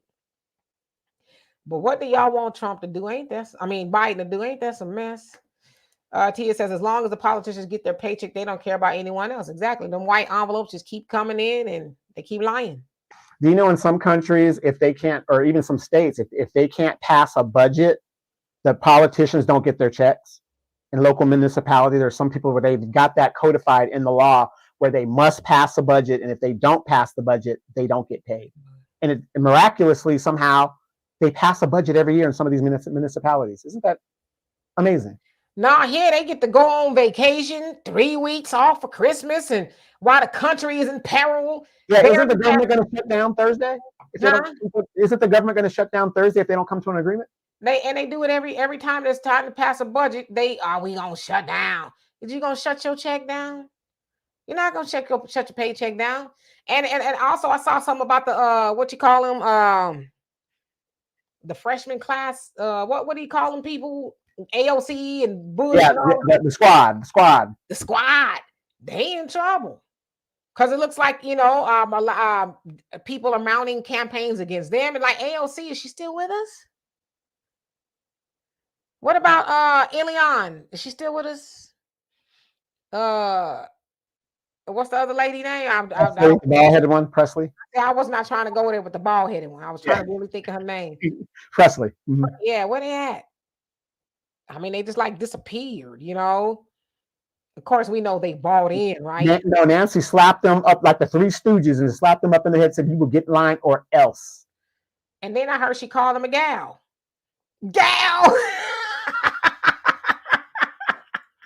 I'm just playing. I don't know if she did all that, but hello, Milk 35. How are you? Corey Bush. Yes, Alonzo. Corey Bush. They was walking tall and talking tough for a minute. And then you don't hardly hear nothing of them. And I heard them folks, they mounting the campaign against Jamal Bowman too. Y'all know who them folks are. that community. They said that he about to get up out of here, because he was talking about a ceasefire and all that other stuff. And he was recently talking about reparations too. So I can't call it. Yeah, hear them put that up there. Yeah, coming for him hard. And they'll probably. By the way, real quick, what is AIPAC? Could you give everybody the definition of AIPAC? Because not everybody does the acronyms or know what the underlying issue is with AIPAC. So as far as the actual meaning of it, I'd have to look it up because I'm bad with. Well, it's basically a Jewish lobbying. I was trying to say as far as what the actually stands for, but yeah, that's exactly what it is. And they got their hands in a lot of people's campaigns, and they're big time lobbyists, if you will. Like, I don't know if you consider them a super PAC, but look at it in that terms. Stevie, I say, has anybody heard from Herschel Walker? Has anybody heard from Warnock? Where Warnock at? Well, he was at the church, that last church in South Carolina. He was down there. Looking like a glorified Mr. Potato Head. That's what remind me of is Mr. Potato Head. But other than, we should be asking, where's Warnock? He got the seat.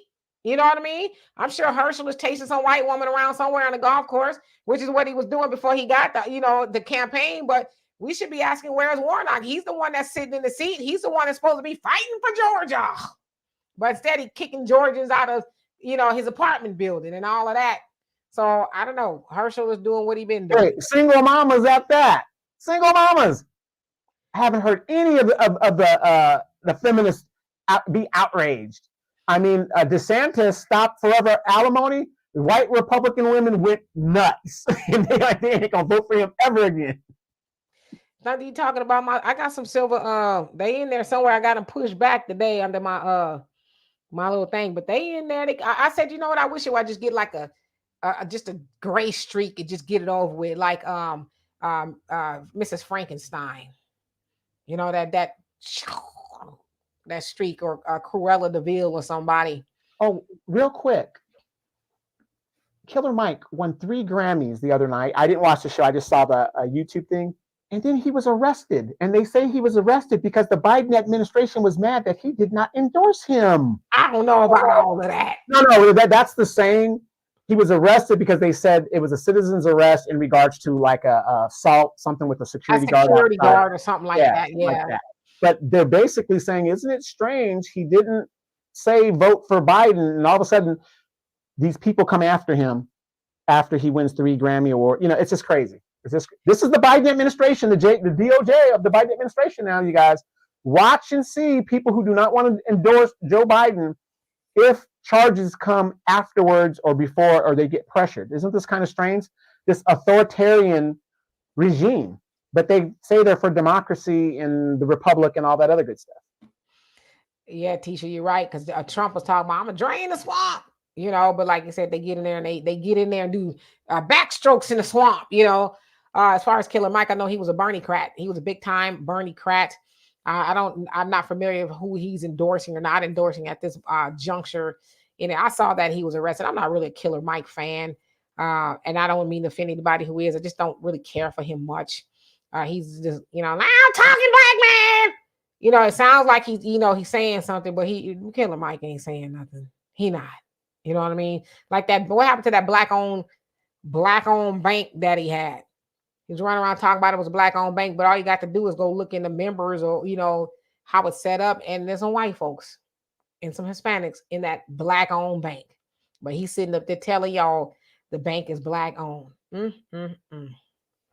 So he'll be all right. He got a lot of money. He fighting people. He shouldn't be fighting people. I don't know. I'm indifferent to Killer Mike. Right.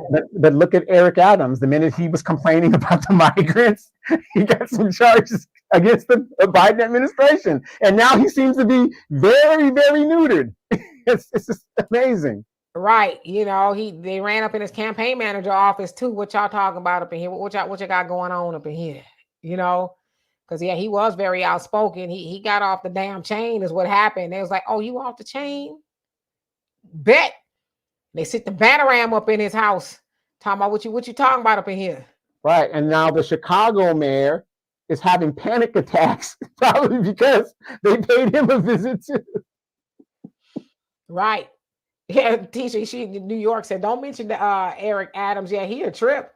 He is a stone cold trip.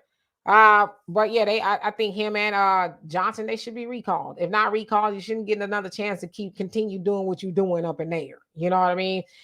They need to go. And yeah, like I said, I'd imagine you are having panic attacks because lying to black people is out of style. Okay, it's no longer fashionable, and you cannot get away with doing that no more. And so he should be, keep a paper bag handy. When he hyperventilates, I was blowing into a paper bag, y'all. It wasn't something else. Bobby, he say, I'm voting for the couch 2024.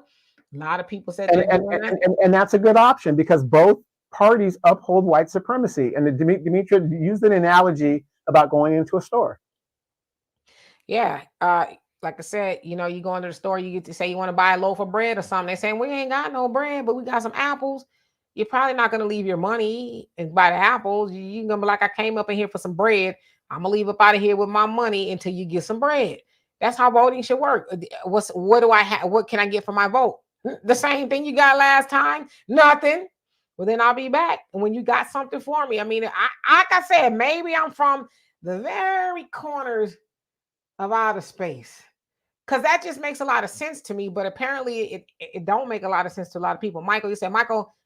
Bill Maher asked Killer Mike about why not endorse Biden over Trump. Mike said, if Biden did one simple change for repealing the 1994 crime law, I would have endorsed him. Yeah, that in addition to a whole host of stuff, he won't do it. He gave a weak, it wasn't even an apology. You got a lot of black people saying he said he was sorry. No, he didn't. Biden never apologized for what he did with those crime bills. He says, I was given bad information. It wasn't an apology, And even if he did apologize, you're going to apologize by turning the key to these prisons and letting our people out. That's the real apology. Said the best apology is change behavior. Forget your lips moving. Move your pen on some paper and open up these jails where you criminalize these people for it's people in there for stealing pizza. What about the marijuana convictions and stuff? Those people should be let out immediately now that in a lot of states it's legalized and their records expunged. But see, that's the technology though, right? Biden runs around talking about, the marijuana is legal on the federal level. You ain't got no control over what the states do. He even said the last time he talked about it, I'm impressing upon the states to follow our lead, because he should have gave it more of a conversation. I don't have no control over what the states do. It's the states. If they want to legalize marijuana and let people out, then that's their jurisdiction. But I'm only in control of federal. And there's not as many people in federal prisons for marijuana as there are for state prisons. But that's the civic lesson. A lot of people don't know that. So you hear that Biden is, they made marijuana legal on the federal level. All right. Well, I got a homie, CYM, California Institution for Men. That's in California, though. I know California is legal, but any other state, like Texas, it ain't legal here. And it just chaps my hide. Anytime I'm driving in the car and I'm behind somebody and it's just a plume of weed, it like just in my car, I'm like, these are some straight up fools here. Because I've seen the jails and the prisons in Texas, and I would not do nothing. When I say nothing, there's nothing that would make me want to break the law here in Texas and be on one of them damn plantations, because that's what it looks like. But yeah, it's all nonsense. Yeah, Little Kenny CC says, did Trump apologize for those young men in New York? He wished for the death penalty. Be honest, please. Hey, Ms. B. No, he did not apologize at all. Okay, so I'm gonna be honest. But, okay. And where's that comment, if you don't mind me asking? And I'm gonna get to your question, Thunder. Let me find it. Yeah, keep scrolling. It's a little bit down, just past Pastor Laura Johnson. And what's the name? I'm sorry. Little Kenny. Got it. There you go. Did Trump apologize for those young men in New York? He wished the death penalty. I'll be honest. No, he did not apologize. But this is I try to give this a full conversation. Did Trump have any power over that situation at all, other than taking out a full page ad? I think it was the New York Times or something like that. Did he have any power to actually convict them or anything like that? The answer is no. He did not. I would argue that Trump was influential, as Trump was influential not only just New York, but the world, right? But Trump didn't have no power. He didn't have no legal power. He didn't have no political power. He didn't have any power at all. So the other question is, why don't the Democratic prosecutor, Linda Farenstein, and any of those other Democrats, why don't they get the smoke that Trump is getting? They had the power. They were Democrats, and they went full-fledged with lies. It was proven that they knew that they were lies, and they went forward with that. And that it was proven that they knew it was lies. Obama took money from her. Hillary took money from her. And a whole Biden took money. Whole host of other Democrats took money from her. I think Biden did, don't quote me. But a lot of other Democrats did. And nobody's mad at Obama for taking money from her that sent those 5 innocent boys up the river for something they didn't do. So why aren't they just as mad about that? Because see, I'm one of those people, I like to have the whole conversation, not just part that makes my argument seem more palatable. Let's have the whole conversation. Did Obama send that money back? I don't know. That she gave him for his campaign? Y'all should find out so y'all can go, be just as mad at him as you are at Trump for taking out an ad. Now, when Obama got in office, he did have some power. Now, Little Kenny replies, wow, but he was president and running again, and he gets a pass. Don't dodge the question. Donald Trump wasn't president during the Little Rock Five or the Central Park Five. So yeah. I'm not sure if you really understand what's going on. Yeah, he wasn't president during the Central Park Five. This happened in the 80s.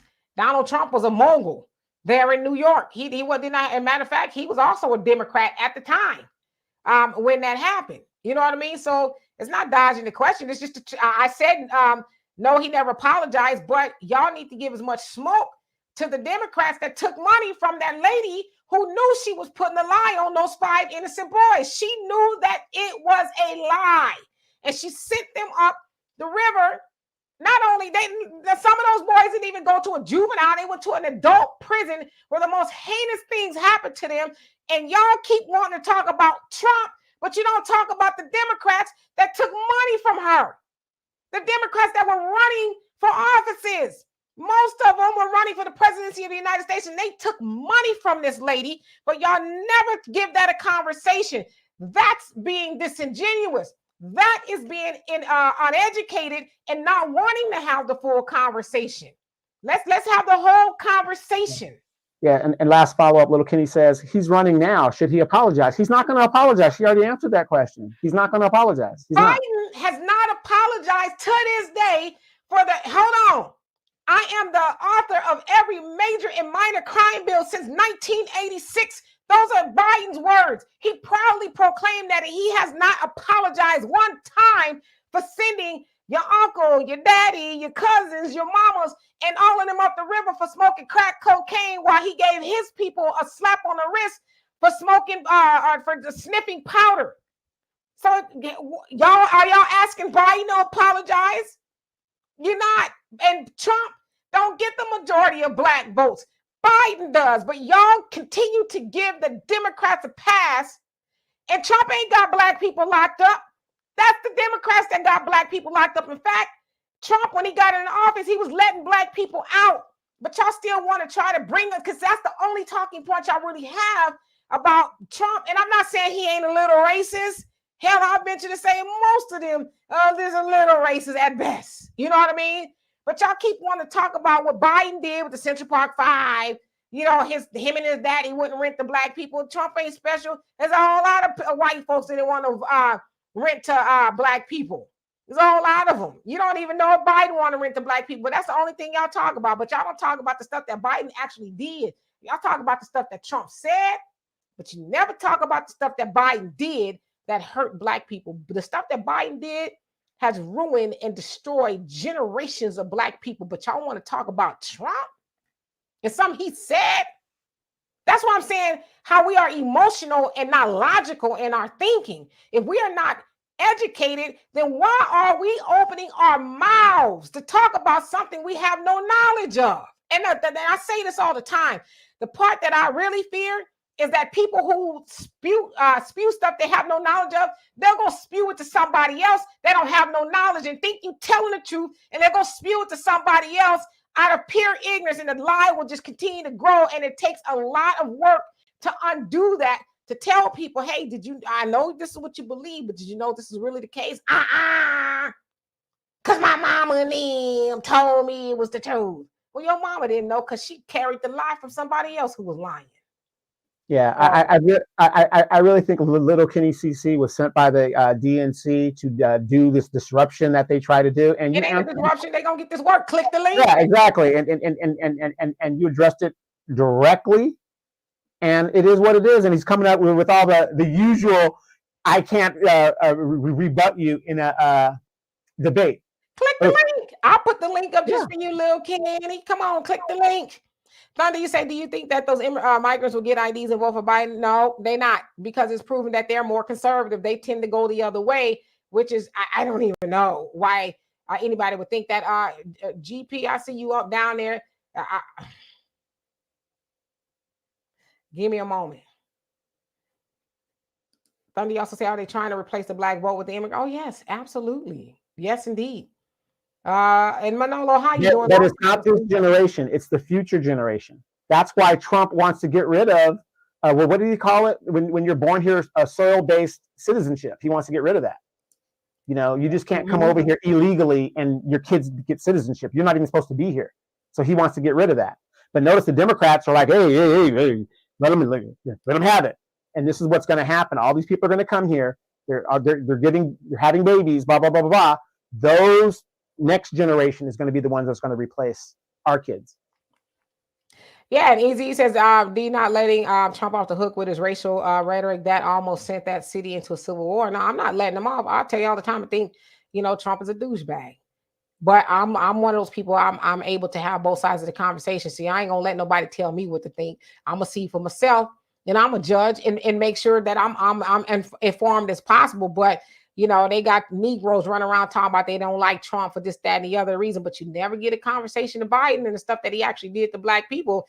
And that's why I can't take people like Lil Kenny. You want to click the link. I'll put it back up in here. I can't take people like him seriously because they only go off of the stuff that they were told and won't even research for themselves. But like I said, Biden is the one that wielded the pen and harmed black communities. But yeah, he mad at Trump.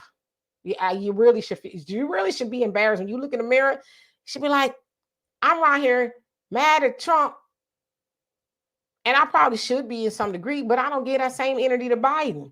Wow, look in the mirror and say, I am really uneducated, and I should not even open my mouth until I get a little bit more education to come out of it. If I was you, that's what I would do, but I can't tell you what to do. Let's see here. I'm just trying to go down. I know I'm behind, and Christiany, I hope I said that right. How you doing this fine evening? Who else came on here? Courtney, Marie's mom. I think I said hello to you, but how you doing once again? I'm gonna let them have it, Roz. I'm gonna let them have it. But the only thing that really just chaps my hide is they don't ever be wanting to click the link. They thumb thugging in the comment section, and they won't click the link. That's why I just stopped responding until they click the link.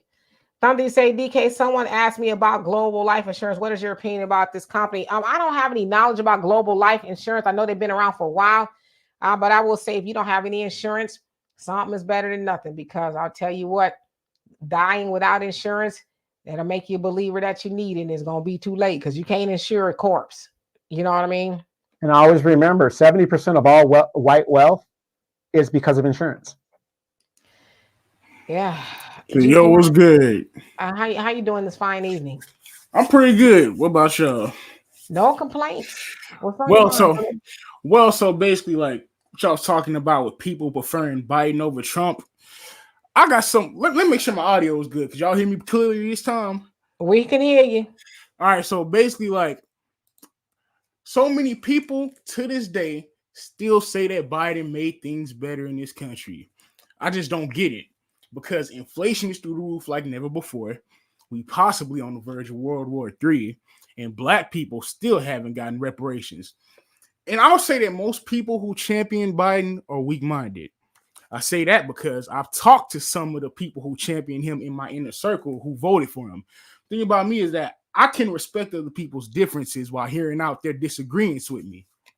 But so many of the people who I talk to that voted for him, they say the reason they voted for him over Trump is the exact same reason that James Clyburn was crying in crocodile tears like a baby on that news interview a few years ago.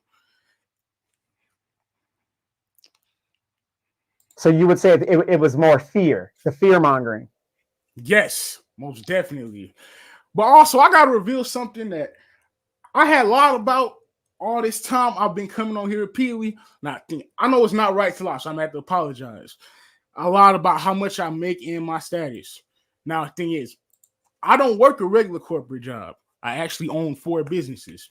I have a marketing agency, an insurance firm. I'm also a landlord and an investor.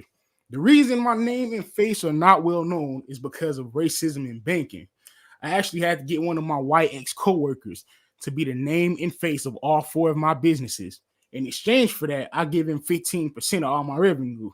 And I told y'all about how life hit me being wrongfully charged with a felony and unable to get a job from 2019 to 2022, relying on my parents for everything like I was still a child, unable to buy anything for myself unless it was my birthday or a holiday or some special occasion where family members gave me money. At the time when I was in that situation of being wrongfully put on probation, it was like a nonstop tug of war between good and evil in my body.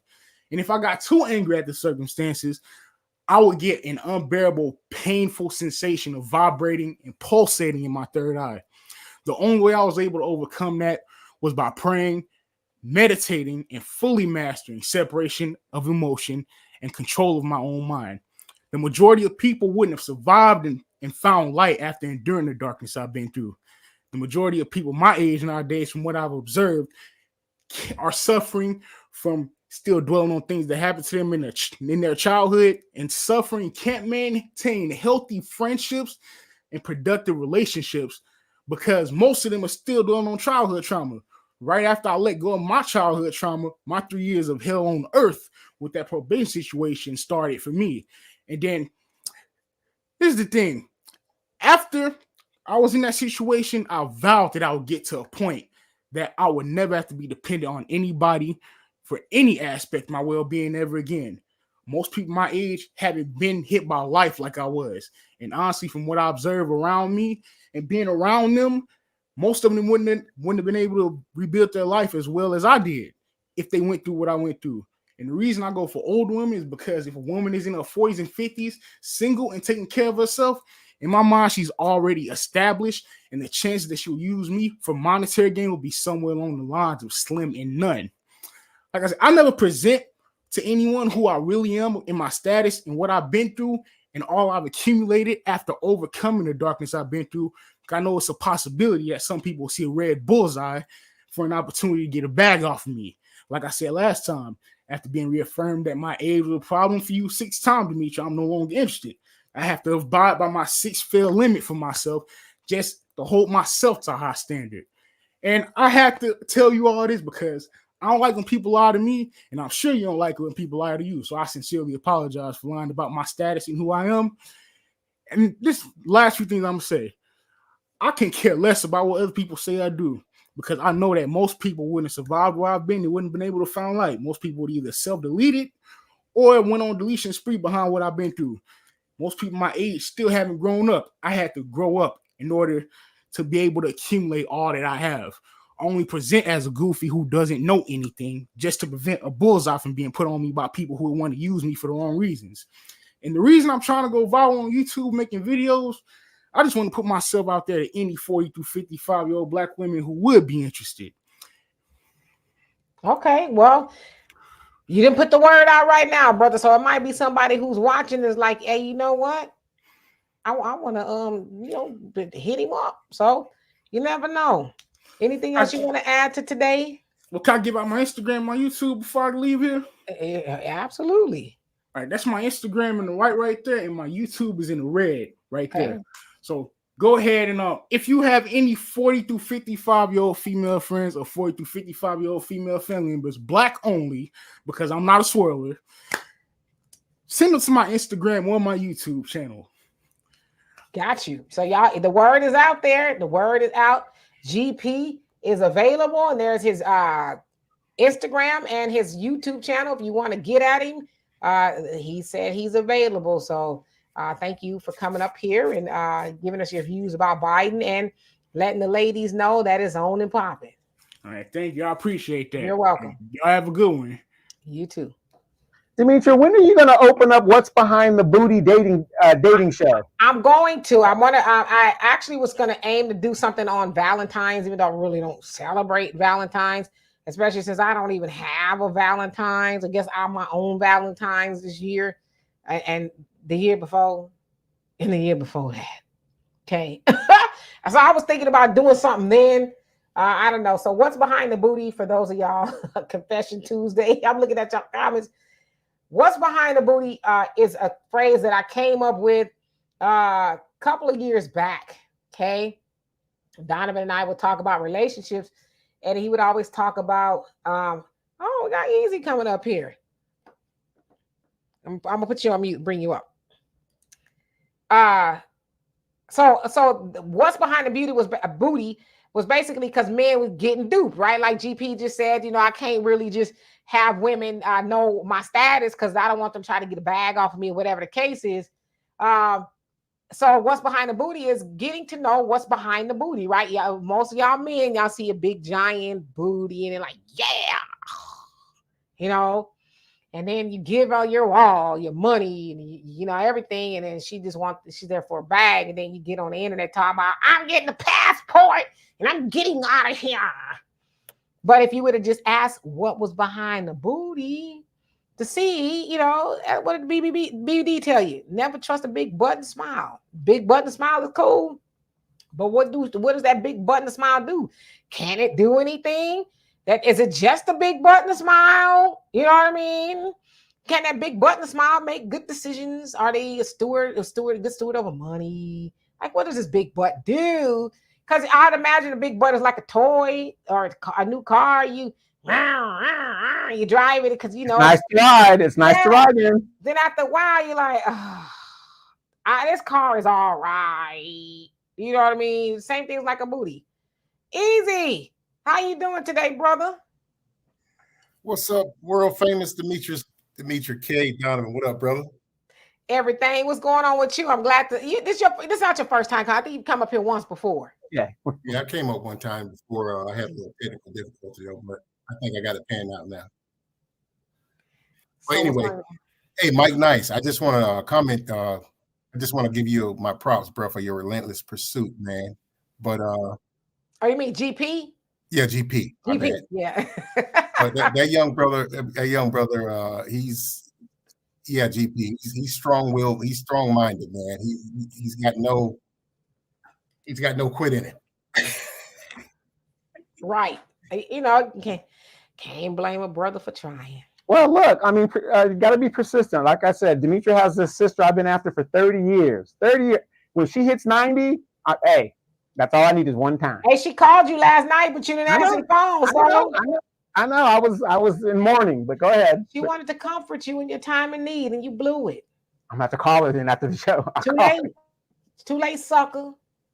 That was going on easy. but D, I just want to say this real quick. Hey, don't take my comment about Trump. I just wanted to say that because I lived in New York for 24 years, and I was 15 years old when that was going on. And yes, of course, I remember it just like it was yesterday. Mm-hmm. But I'm telling you, the climate in New York at that time, it was very bad. It was very bad. I remember being on the West Coast and seeing a lot about it. Right. But as far as the Democrats, I totally agree with you 100% about Biden and his policies. His policies are killing us, and people's relentless drive to keep voting for him is just I just shake my head on it. I just don't understand it when it's been proven time and time again, over and over again, what these folks are about. But I will say this. I'm not a Democrat, not a Republican, but they did, I can say this, they did give me my student loan. They wiped out my student loan debt, which is great. I applaud them for that. But as far as voting for them, nah, they're not going to get my vote. Definitely not. You like, thanks for the money, though. Exactly. Exactly. I would say long overdue. Not thanks for the money. Long overdue. I wouldn't feel bad about taking that money. I mean, you're owed that money. That's something they should do for you for keeping them in power all these years. I mean, come on. Absolutely. So everybody's been asking me for the dating show or something like it. I'm still trying to figure out how to even do it. If it's going to be like a matchmaking thing, or you know what I would really love to do?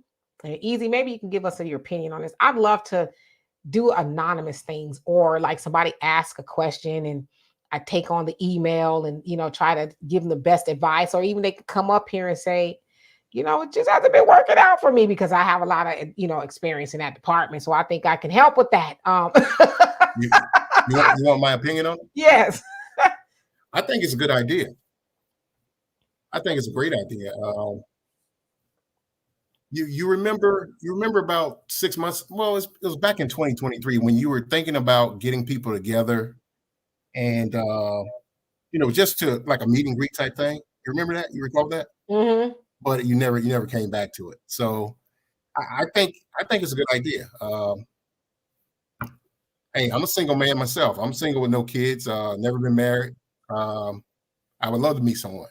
Absolutely. So. Yeah, so maybe I just, like I said, figure out what and how to do it. Obviously we would do it on here because I've watched some dating shows. I've watched, what's her name, Kendra G and people like that. So her format is kind of like that of Kevin Samuels, which I wasn't really in love with. I don't like embarrassing people, and I've even seen where she has people stand up and show like. Why would anybody Kendra Cam so that we can see what they're working with? Or is it a dating show? Is that what she's doing? She's trying to hook people up? Is that what it is? Well, the women are out there kind of, women or men, they're looking for it's a dating show, but they're kind of putting themselves out as a marketing tool. Like, hey, this is what I, want. This is what I, bring to the table, blah, blah, blah, blah. Yeah, your average logical thinker says easy is my first contestant. I don't know if contestant is the right word. Come on down. Nah, it's all fun, man. It's all fun. But it would be nice to, hey, this is a meeting. It's just nice to meet new people, man, and just, get to know folks and see what goes from there. Well, my thing with that easy is this. Okay, and I watch some of these dating shows, the Pineapple Show and all this other stuff. And no shade to some of the people there, but some of the people there are very delusional, men and the women. And if Demetra did an actual show, I think it would be a better quality of people, because I wouldn't want to come on a show like the Demetra K show and not be fairly knowledgeable about, something in regards to, intelligence. You know what I mean? I want to come up here all ignorant, talk about, well, I got a big booty, or, I got, you know what I mean? And that's all you got to bring. It's more of it's like when we're with you guys, there's more of a conversation versus, we're just talking, and, you guys are just listening. It's more like we, get the thing. And I think that if somebody came on the show, I think it'd be a lot more quality of a person, people that have jobs, people that are working, you know what I mean? Yeah, so it's just really formatting. I done messed my doggone hair up. Formatting it. But yeah, I would love to maybe try to start something on what day is Valentine's? That's a Wednesday, so that's kind of Wealth Wednesday. And Walter might be off boo thanging himself, so maybe we could take that opportunity, I don't know, to do something on that day. I would love to get it started. I'm definitely interested in something like that, because I think for the most part, there's people who are looking for love. There's people who need some advice.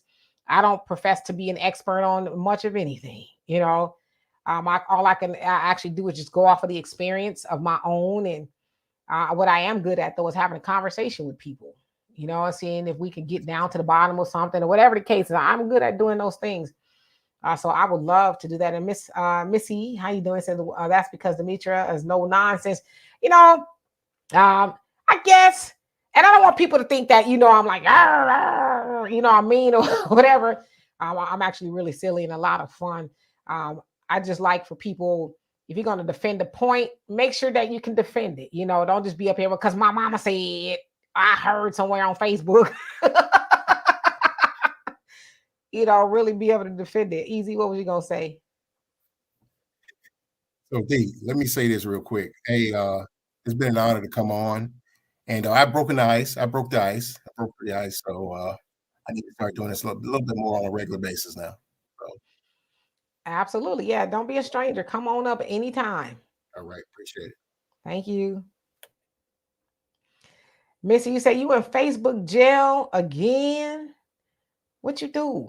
Well, see, me and Missy and I grew up in Japan together, and she hated she didn't hate my guts, but she didn't really care for me like that. But she's from an area called Pritchard in Alabama, so you know she's kind of hood. So jail's nothing new for her. So. And I know I haven't been seeing her on Facebook, and she be posting some doozies. It's like, what? So you being in Facebook jail, that don't surprise me. But you know what though, you do be keeping it real though. I love it though, because you know, Missy, you have a sense of humor. I love when people have a sense of humor, not taking everything so seriously. You know, you see people posting sometimes, it's like, golly, lighten up. Jesus. I love people that laugh and know how to laugh, because anybody who knows me, they'll tell you I'm silly as all outdoors. I love it, you know. Because you know, laughing is really, I don't know, just laughing will change your environment, it'll change your whole mood, just all of that. So I don't think we laugh enough as a people, but I definitely say for me, I need to be with somebody who has a sense of humor. Now I always say there's a difference between you being able to tell a joke and you really having a sense of humor. You know what I mean? People who really have a sense of humor, they know how to laugh, and you know, all of that, you know. So for me, that's important. I like to play practical jokes, but I haven't really been with people who appreciate that, you know. One time I was my ex-husband. I gotta do that every time I say that, because I can't even believe it. He might be watching this one day and be like, "Ah, damn, she hated me that bad." Eventually I did, yes. But anyway, there was this thing going around called slap cam. And what it is you take a handful of shaving cream or something, you put it in your hand, and then when the person's walking around the corner, you don't slap them hard like pow. You know, you just kind of like tap them on the face with the with the shaving cream. So he's coming around the corner, and I did it, and he did the Tasmanian devil. I'm like, damn, was it holy water? Because I thought he was gonna blow up, you know, whatever. He gets all mad and he jumps in the shower. I'm like, you ain't taking a shower in the last 3 days, but I put some shaving cream on you. You taking a shower. He didn't really like it. And I was like, okay, whatever. I mean, I maybe slapping somebody, not hard, in the face with shaving cream was probably a bit far, but it was all in fun. I'm one of those people, even at 52 years old, I like to play hide and seek, go seek in the house. That's why I said when I do get a house or whatever, I like it large enough to where we can hide and play, you know, that kind of stuff. I like doing that kind of stuff, you know. I have a lot of younger nieces and nephews, and they'll tell you I am a stone cold fool. What y'all gonna do, I'm gonna do it too. So, you know, you're never too old to have fun. And Buckhorst says, I laugh, lady, you like to laugh. And Mike says, laughter is good for the soul. Yes, indeed. Michael, he says, Demetri, what kind of jokes do you like to tell your friends and family members? I'm one of those people, I'm off the top of the dome with it. My daughter tell you when we're in the car, she has tears rolling. She'll have tears rolling down her face because she's like, I can't believe you said that, you know. I don't know. I don't like have jokes that I have panned like, okay, today I'm gonna tell this joke. I just say stupid stuff, you know. But yeah, and Donovan will tell you, we get together, boy, we be crying, laughing. On the plane, just cutting up. Everywhere. Donovan got a wicked sense of humor too. I tell you all the time about that time we went out to eat and he put a wig on and a dashiki. And he talked about, now I want, because me and my daughter went, I want y'all to see what us men feel like sitting across the table with y'all with those wigs on, and he went through with it the whole time. But I tell you, I probably lost 10 pounds of laughing tears the whole time we was there. My daughter was so upset. She's like, you just gonna let him do it? I said, I ain't got no control over what Donovan does. And he was there. Y'all, it doesn't feel good, do it? I'm like, you ain't never sat nowhere with me with no damn wig on. Why are you punishing me? And the waiter was just, oh, you're gonna have the soup? Okay, what kind of soup you gonna have? And I know damn well, because it wasn't even no good wig. It was a crunchy, balled up, like my grandmama wouldn't even wear this wig. It looked like, I'm telling you, the wig looked like it was hiding under somebody's bed for like 30 years from the 70s. And he found it, shook off the dust, and just threw it up in the air and put it on his head and walked out the door. That's right. But did I make my point? This is how men feel. I thought it was funny. It didn't bother me. My daughter, on the other hand, she is traumatized. She's traumatized. She's like, what was going on here? I loved it. It didn't bother me. It was funny to me.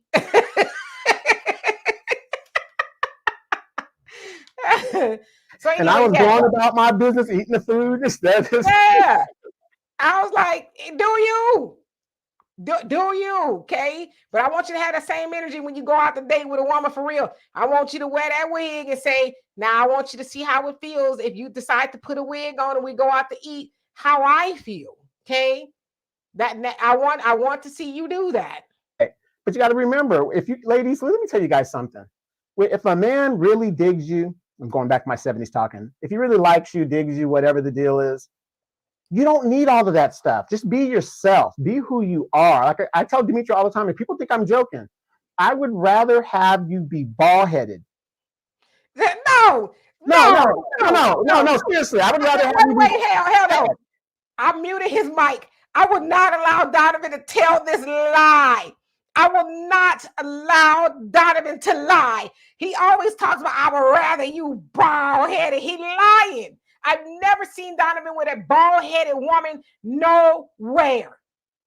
That's true. You've never seen me with one nowhere because women won't get that. But what I'm saying when is the last time you've been with a bald-headed woman? I've never been with a bald-headed woman. But what I'm saying is this. When a man really likes you, okay, good example. My wife had a double mastectomy, right?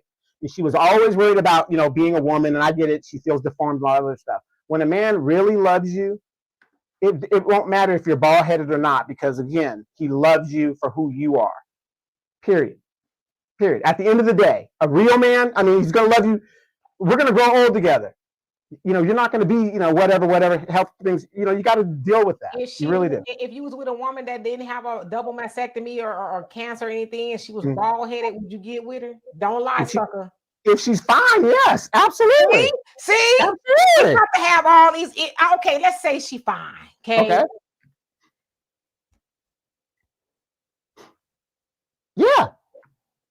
Why you 100 years old? Why you ain't never been with a bald-headed woman?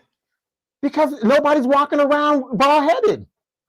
But I do notice now that is the style. Like Simone Sanders has it, and I've seen a few women that have that, like almost like us guys that have that buzz cut type where you see the little follicle, the shadow. Some women can rock that, and I've seen one or two and down at the plaza. They look pretty good to me. I was like, yeah, she's cute. She can rock it. It's just not something that's popularized with you ladies right now. Oh, you need to quit. I'm serious. You better be happy Pinocchio ain't real, because your nose would be. I love women with short hair. I really do. I know there's been quite a few ladies with shorter hair that just love them some Donovan, and I can't deal with that with the short hair, looking like Florida Evans. See, Donovan be up here lying. I'm not in 2024. We're not gonna continue to lie. Okay, we gonna tell the truth. I want a woman that has a neck. I had nothing to do with her hair. She didn't have a neck like Florida Evans. She looked like this. Florida Evans. Missy says, thank you. I've known Donovan since 15 years old. You have changed. I remember high school. Tell the truth, shame the devil. See, she know you lying too. Look. Stop it. She know you're lying. See, Donovan just be up here lying. Donovan is very picky. Donovan has a type. Don't let him fool you. I do have a type, but if I have to do, if a woman, I love Anita Baker's pixie cut. I love that cut, but I've heard from you women that that's a hard style to maintain. This is a hard style to maintain, which is why a lot of women wear wigs. Don't like it, won't accept it. Don't like it. Don't like the wigs. I'm sorry. When I see a woman that is my age and that has running around with a blue wig on, I'm done. Okay, that's a stretch. I wouldn't want a woman with a blue wig on for you either, unless y'all role playing or something. Because I know you like to put on your little costumes and stuff. Maybe she's gonna be a Klingon or something, and she's gonna wear a blue wig in a bedroom or something like that. But yeah, I wouldn't want that for you either. So, but yeah, Donovan definitely has a type. Don't let this man fool you. I'm gonna tell you, y'all wanna know what Donovan's type is? He likes a red bone, but I think he likes chocolate women too. Okay, but I've seen him with a lot of red bones. Okay, and they tend to have the long hair, may or may not be theirs. I don't know. And they're not slender. They got some meat on their bones. Yeah, Donovan has a type. So I don't know. Well, wait. For a lot of you guys that know, they're not palm colored. They sisters. Yeah. What you guys don't really realize is I really do like dark women, right? Now, Missy, my friend, she's a dark chick, and I remember the first day of school. It was the first day of school, and she's up at the buses, and at our school in Japan, people rotate out, whatever. And I saw her, and my best friend Deka was there, and we were like, "Who's the new girl? Who's the new girl?" And Missy had some swag back then. She still does now, but she had some swag and stuff like that. And we didn't know who this girl was. And I just remember, how many of you fellas remember this back in the day? When you see a girl you really like, it's like you zone out and you just kind of you just pinpoint on that girl and you can't see anything else, like tunnel vision. And Missy had this black outfit on, and she was really cute. She's a darker sister with freckles because her mother's a red bone and all this other stuff. But anyway, my grandmother's dark on my mom's side. I've always liked dark women. Darker the better. They're almost flawless in their skin. I love black women. I don't know what it is. It's just something that unfortunately, I'm dating the red bones or the brown bones, whatever you want to call them. But if you're blurple, oh, you got a chance with me. You got a chance with me. Why you ain't? I ain't never seen you with no blurple woman. Because I can't find one. You a damn lie. There's pretty chocolate women everywhere, walking around the planet everywhere. Yeah, I live in California, though. Everybody's moving. You see how that Donovan got more excuses than a Negro going to jail. Hey, Freddie, how you doing? He said, what's my type? The one that don't cheat. And for some reason, as smart as Demetria is, her radar cannot detect a man that doesn't cheat. Every man she's been with has cheated on her. That's because they don't be like, listen, honey, I like you and I like you a lot. Right now, we cool, but eventually I'm going to cheat on you. It's going to happen. They don't say that. They don't. They should say, hey, right now we rocking and rolling. You're the only one I'm going to be with. You cool with me, but eventually my eye and my little turkey leg is going to wander. You know what I mean? I'm going to cheat on you. They don't, nobody says that. They don't. It kind of gets sprung on you. You get traumatized. And you're like, you know what? Being single probably ain't that bad. But I will say this. I know we're running a little late. We're kind of getting a little out of there. But I will say this about for those guys that want to know a little bit about Demetria from a man's perspective. Some of the dudes, Demetria, as intelligent as she is, and trust me, she is the total package. I will give you that.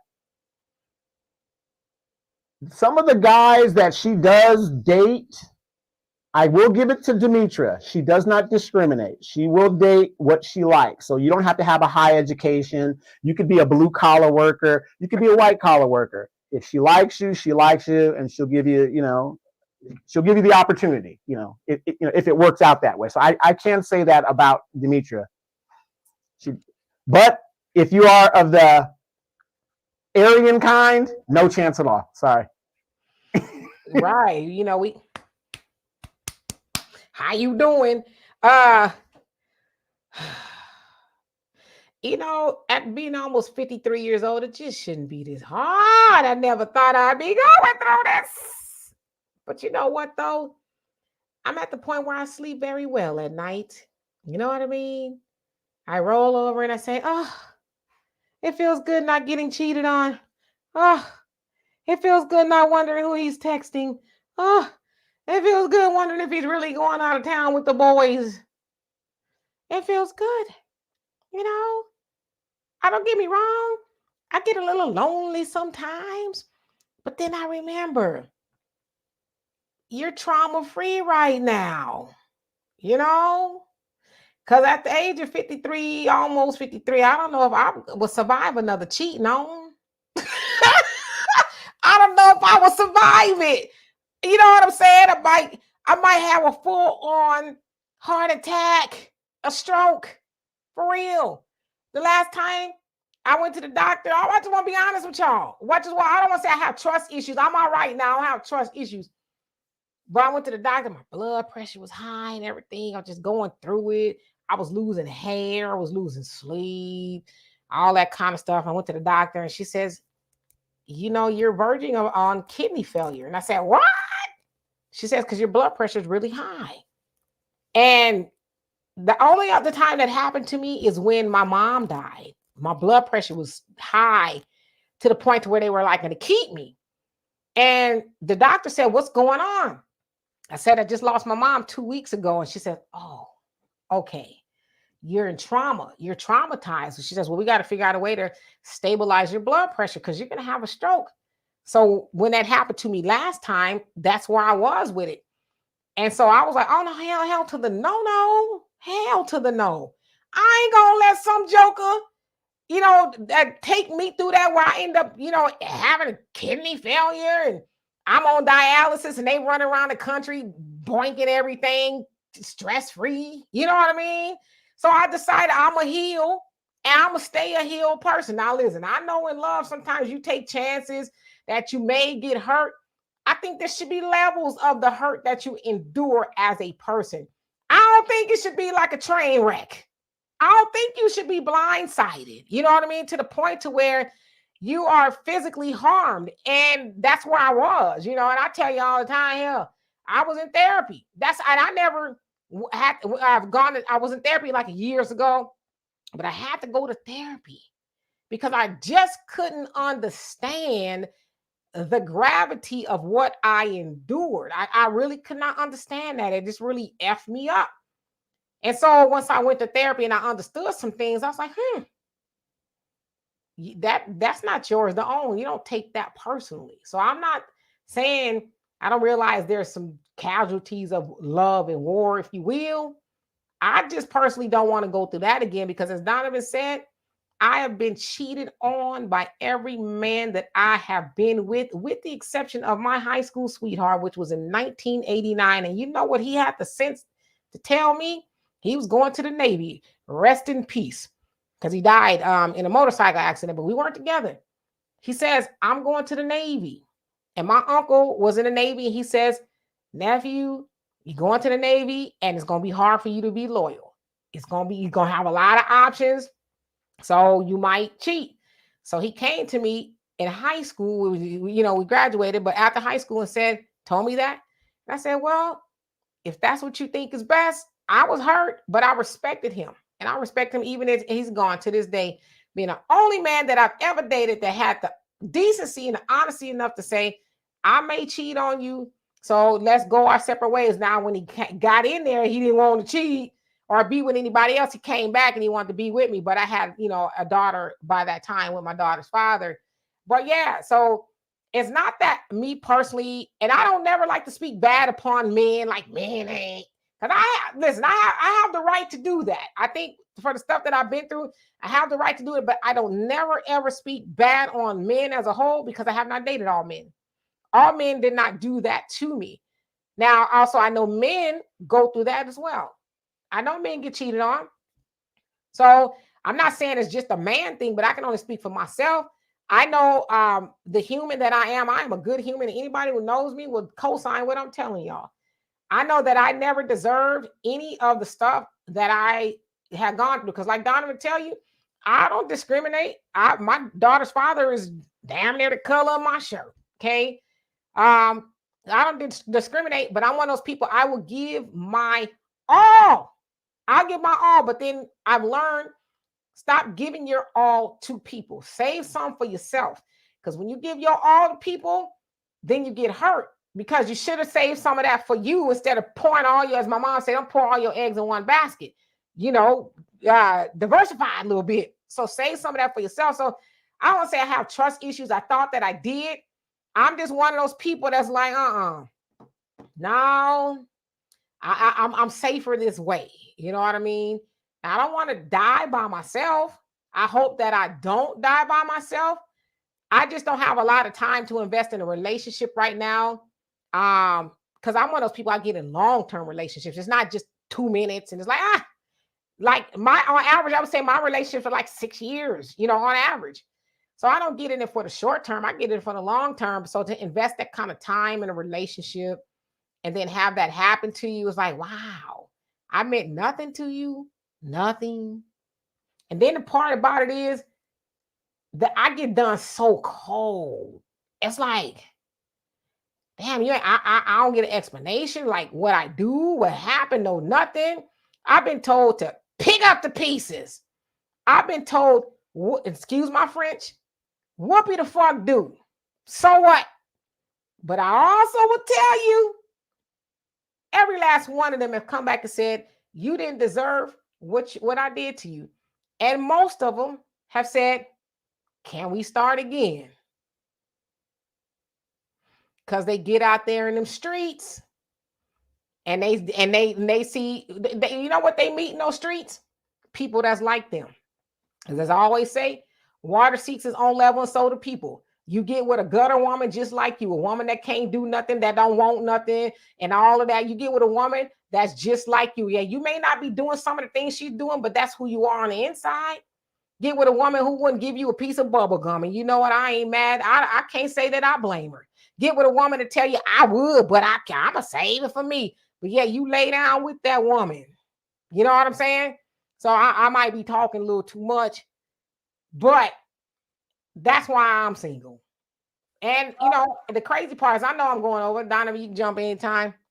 Crazy part is, right before my mom died, she told me, she says, I don't want you to end up like me, single. Because my mom had been through the same thing, hurt a lot of times in relationships. She says, I don't want you to end up single like me. She says, I stopped getting in relationships. She says, because I got tired of being hurt. I got tired of, you know, believing that somebody cared for me and then, you know, the same old thing. She said, I don't want that for you. And shortly after that, I met somebody, or they met me rather, because I don't be jumping and, you know, meeting nobody. They met me. And my mom died believing that I was in a good, you know, relationship. So I'm glad that that's where she left out of here thinking. But unfortunately, that was the case. So I don't want to die single, but I would tell you this. I will die single if it means that I die single and untraumatized and a happy person. Because happiness, we have to fight for that every day. And if you're going to get with a person that's going to have you fighting for your happiness and your sanity every day, that ain't the person for you. So. Well, I'm going to read this real quick because my friend here is, I think she's putting me on blast. This is from Missy. Now, I did suggest, because we were both in the military, someone, Donovan, to marry me 32 years ago, and he said he wasn't prepared to be married to me yet. That you? That was me. That was very true. That's because I had the foresight to know we were going to be in the Middle East fighting, and I might not make it back. And I didn't want you to go through that trauma because we were such good friends. True story. So I will agree with her. Yes, I had to let it go. And then again, it was a little bit about revenge, because in high school, she said she wouldn't even date me if I was the last man on earth. And I was just asking to go to a free movie. Shame. Hey, Shirley. And hello to everybody else that came on here. Jason, how you doing? Thank you. Thank you. And I'm reading y'all comments. So guess who we have here? Y'all can't see his name, but take a guess who this is. Lil Kenny. Lil Kenny. How you doing? Hey, sis. I don't want you to take it the wrong way. I was trying to get back in, you know, but you blocked me. I didn't block you. Well, somebody blocked me. Oh, I didn't. It wasn't me. Yeah. Okay. So in anyways, the only reason I was saying what I was saying about Trump, and remind you, I never mentioned Biden not one time. I called myself an independent, just changed my voter registration. Biden is too old, can't put two words together. Okay. So I'm not going for either one of them. I might be on the couch, but I know I need to get out there and vote.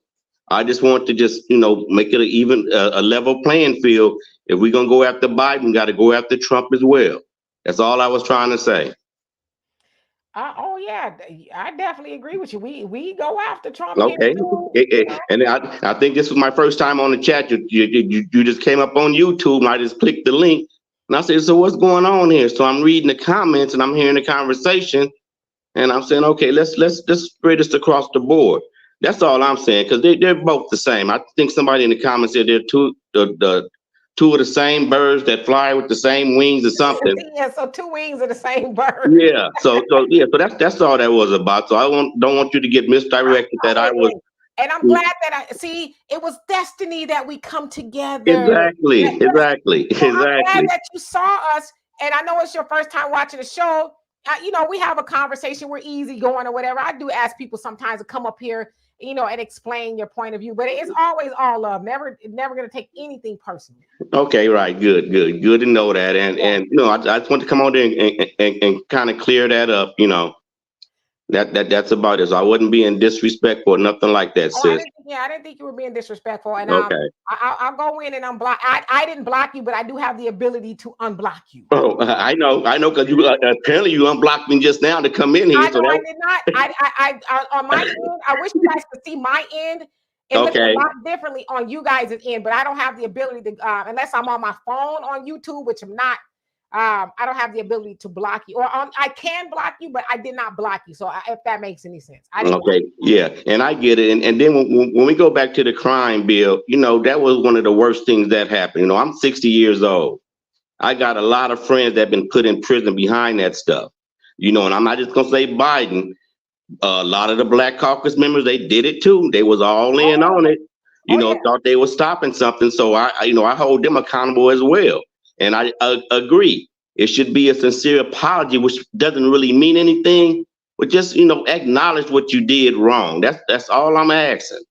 Biden needs to acknowledge what he did wrong, and so do the CBC, because they was all in it. They pushed that agenda, and that's what happened.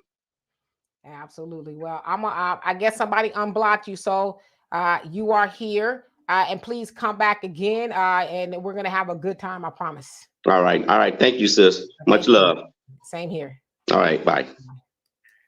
That's what we're talking about. Conversations that end up being friends and co-hosts and getting that message out. Like I said, we don't want people, at least I don't want people to be sitting here agreeing with me. It's great if we have the same ideas, whatever, but if you have an opposite opinion, how the hell do we grow as a people if we don't at least learn something opposite to what we're used to?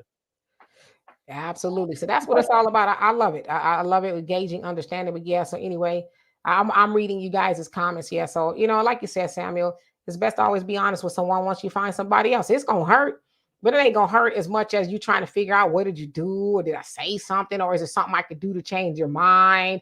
That gaslighting and lying. Oh, it's not you, it's me. And then all the while you done fell off into somebody else's Kit Kat, or whatever the case is. So yeah, it's always nice to be honest. But anyway, we're going to get out of here. We'll be back tomorrow, Wealth Wednesday with Walter. I think he'll be here. If not, I will definitely be here. But in the meantime, you guys do have a great rest of your evening. And thank you for being overtime with us. Donovan, which cat is that? This is T'Challa. Gotcha. The Black Panther. Yeah. Black Panther. All right. Well, so anyway, yes, I know they're out there, y'all, but I'm just, I'm on cruise control right now because, like I said, I'm happy and I feel safe and all of that. So yeah, you fall off in somebody else's Kit Kat. Anyway, we love and appreciate every last one of y'all. See y'all tomorrow. Peace.